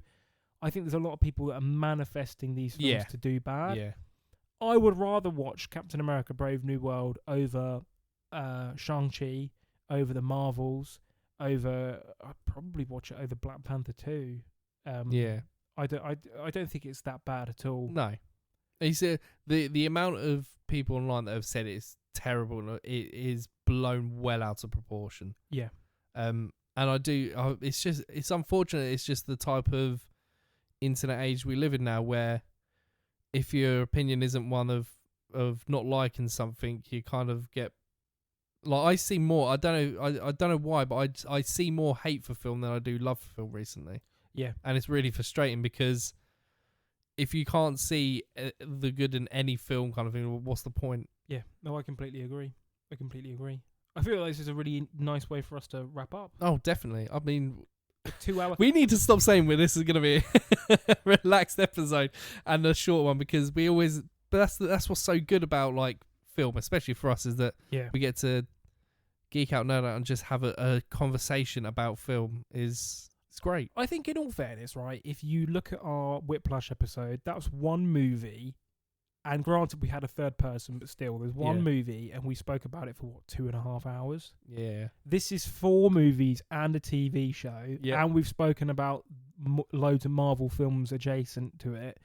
For us to get it in just about 2 hours, I think that's pretty good going. Yeah. That's like a half an hour per movie, or less than that. Yeah.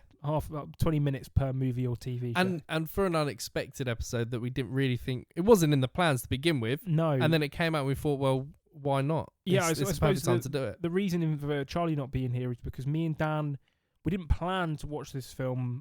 We were going to see it, but it wasn't something we were both really, really hyped for.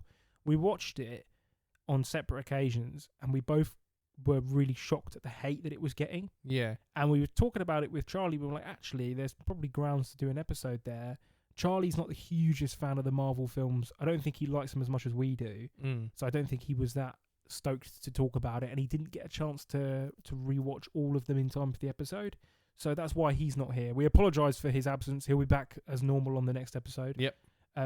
Which is Martin McDonough?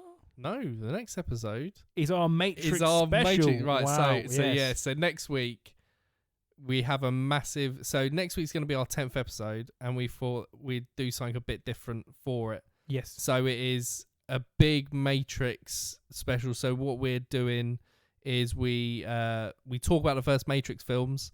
I think we all decided that each film will probably end up getting its own episode, but the main focus was to have a general chat about our favourite bits about the first 3 films, and then we're going to watch The Matrix Resurrections, which me and Charlie haven't seen. Yep. And then we're going to have a direct live reaction to it afterwards, because Ollie and Harry had seen it. Harry's going to be with us on that episode as well. So it is a big, nice, big, juicy episode to kind of celebrate the fact that we've done 10 episodes, which is still mind-boggling that we've got a podcast out with 10 episodes. Yeah, it's great. We've had so much fun. And I imagine it'll probably, the 10th episode will probably be a really similar format to this. Because there's 3 films and then a 4th new one that some of us haven't seen. We'll do a half an hour maybe on each film and talk about our favourite bits like we have done with these Captain America ones, and then go into the Matrix. So please check it out next week. Yes. It's going to be great. We have also kind of started to plan our next couple of months worth of episodes, which we just got nailed down. But we've got some exciting things that we're thinking coming up, but we'll share them with you shortly. We'll share them with you soon. Once they're nailed down, we'll definitely share them. But please put your thoughts on the Captain America films in the comments. Yes, it'd be really interesting to hear, especially for this episode. Like we said, that it got so much hate. It would be actually genuinely interesting to see what people's thoughts are on it. Definitely. And if there's any other... I imagine I said this to Dan a few months ago when we were discussing ideas.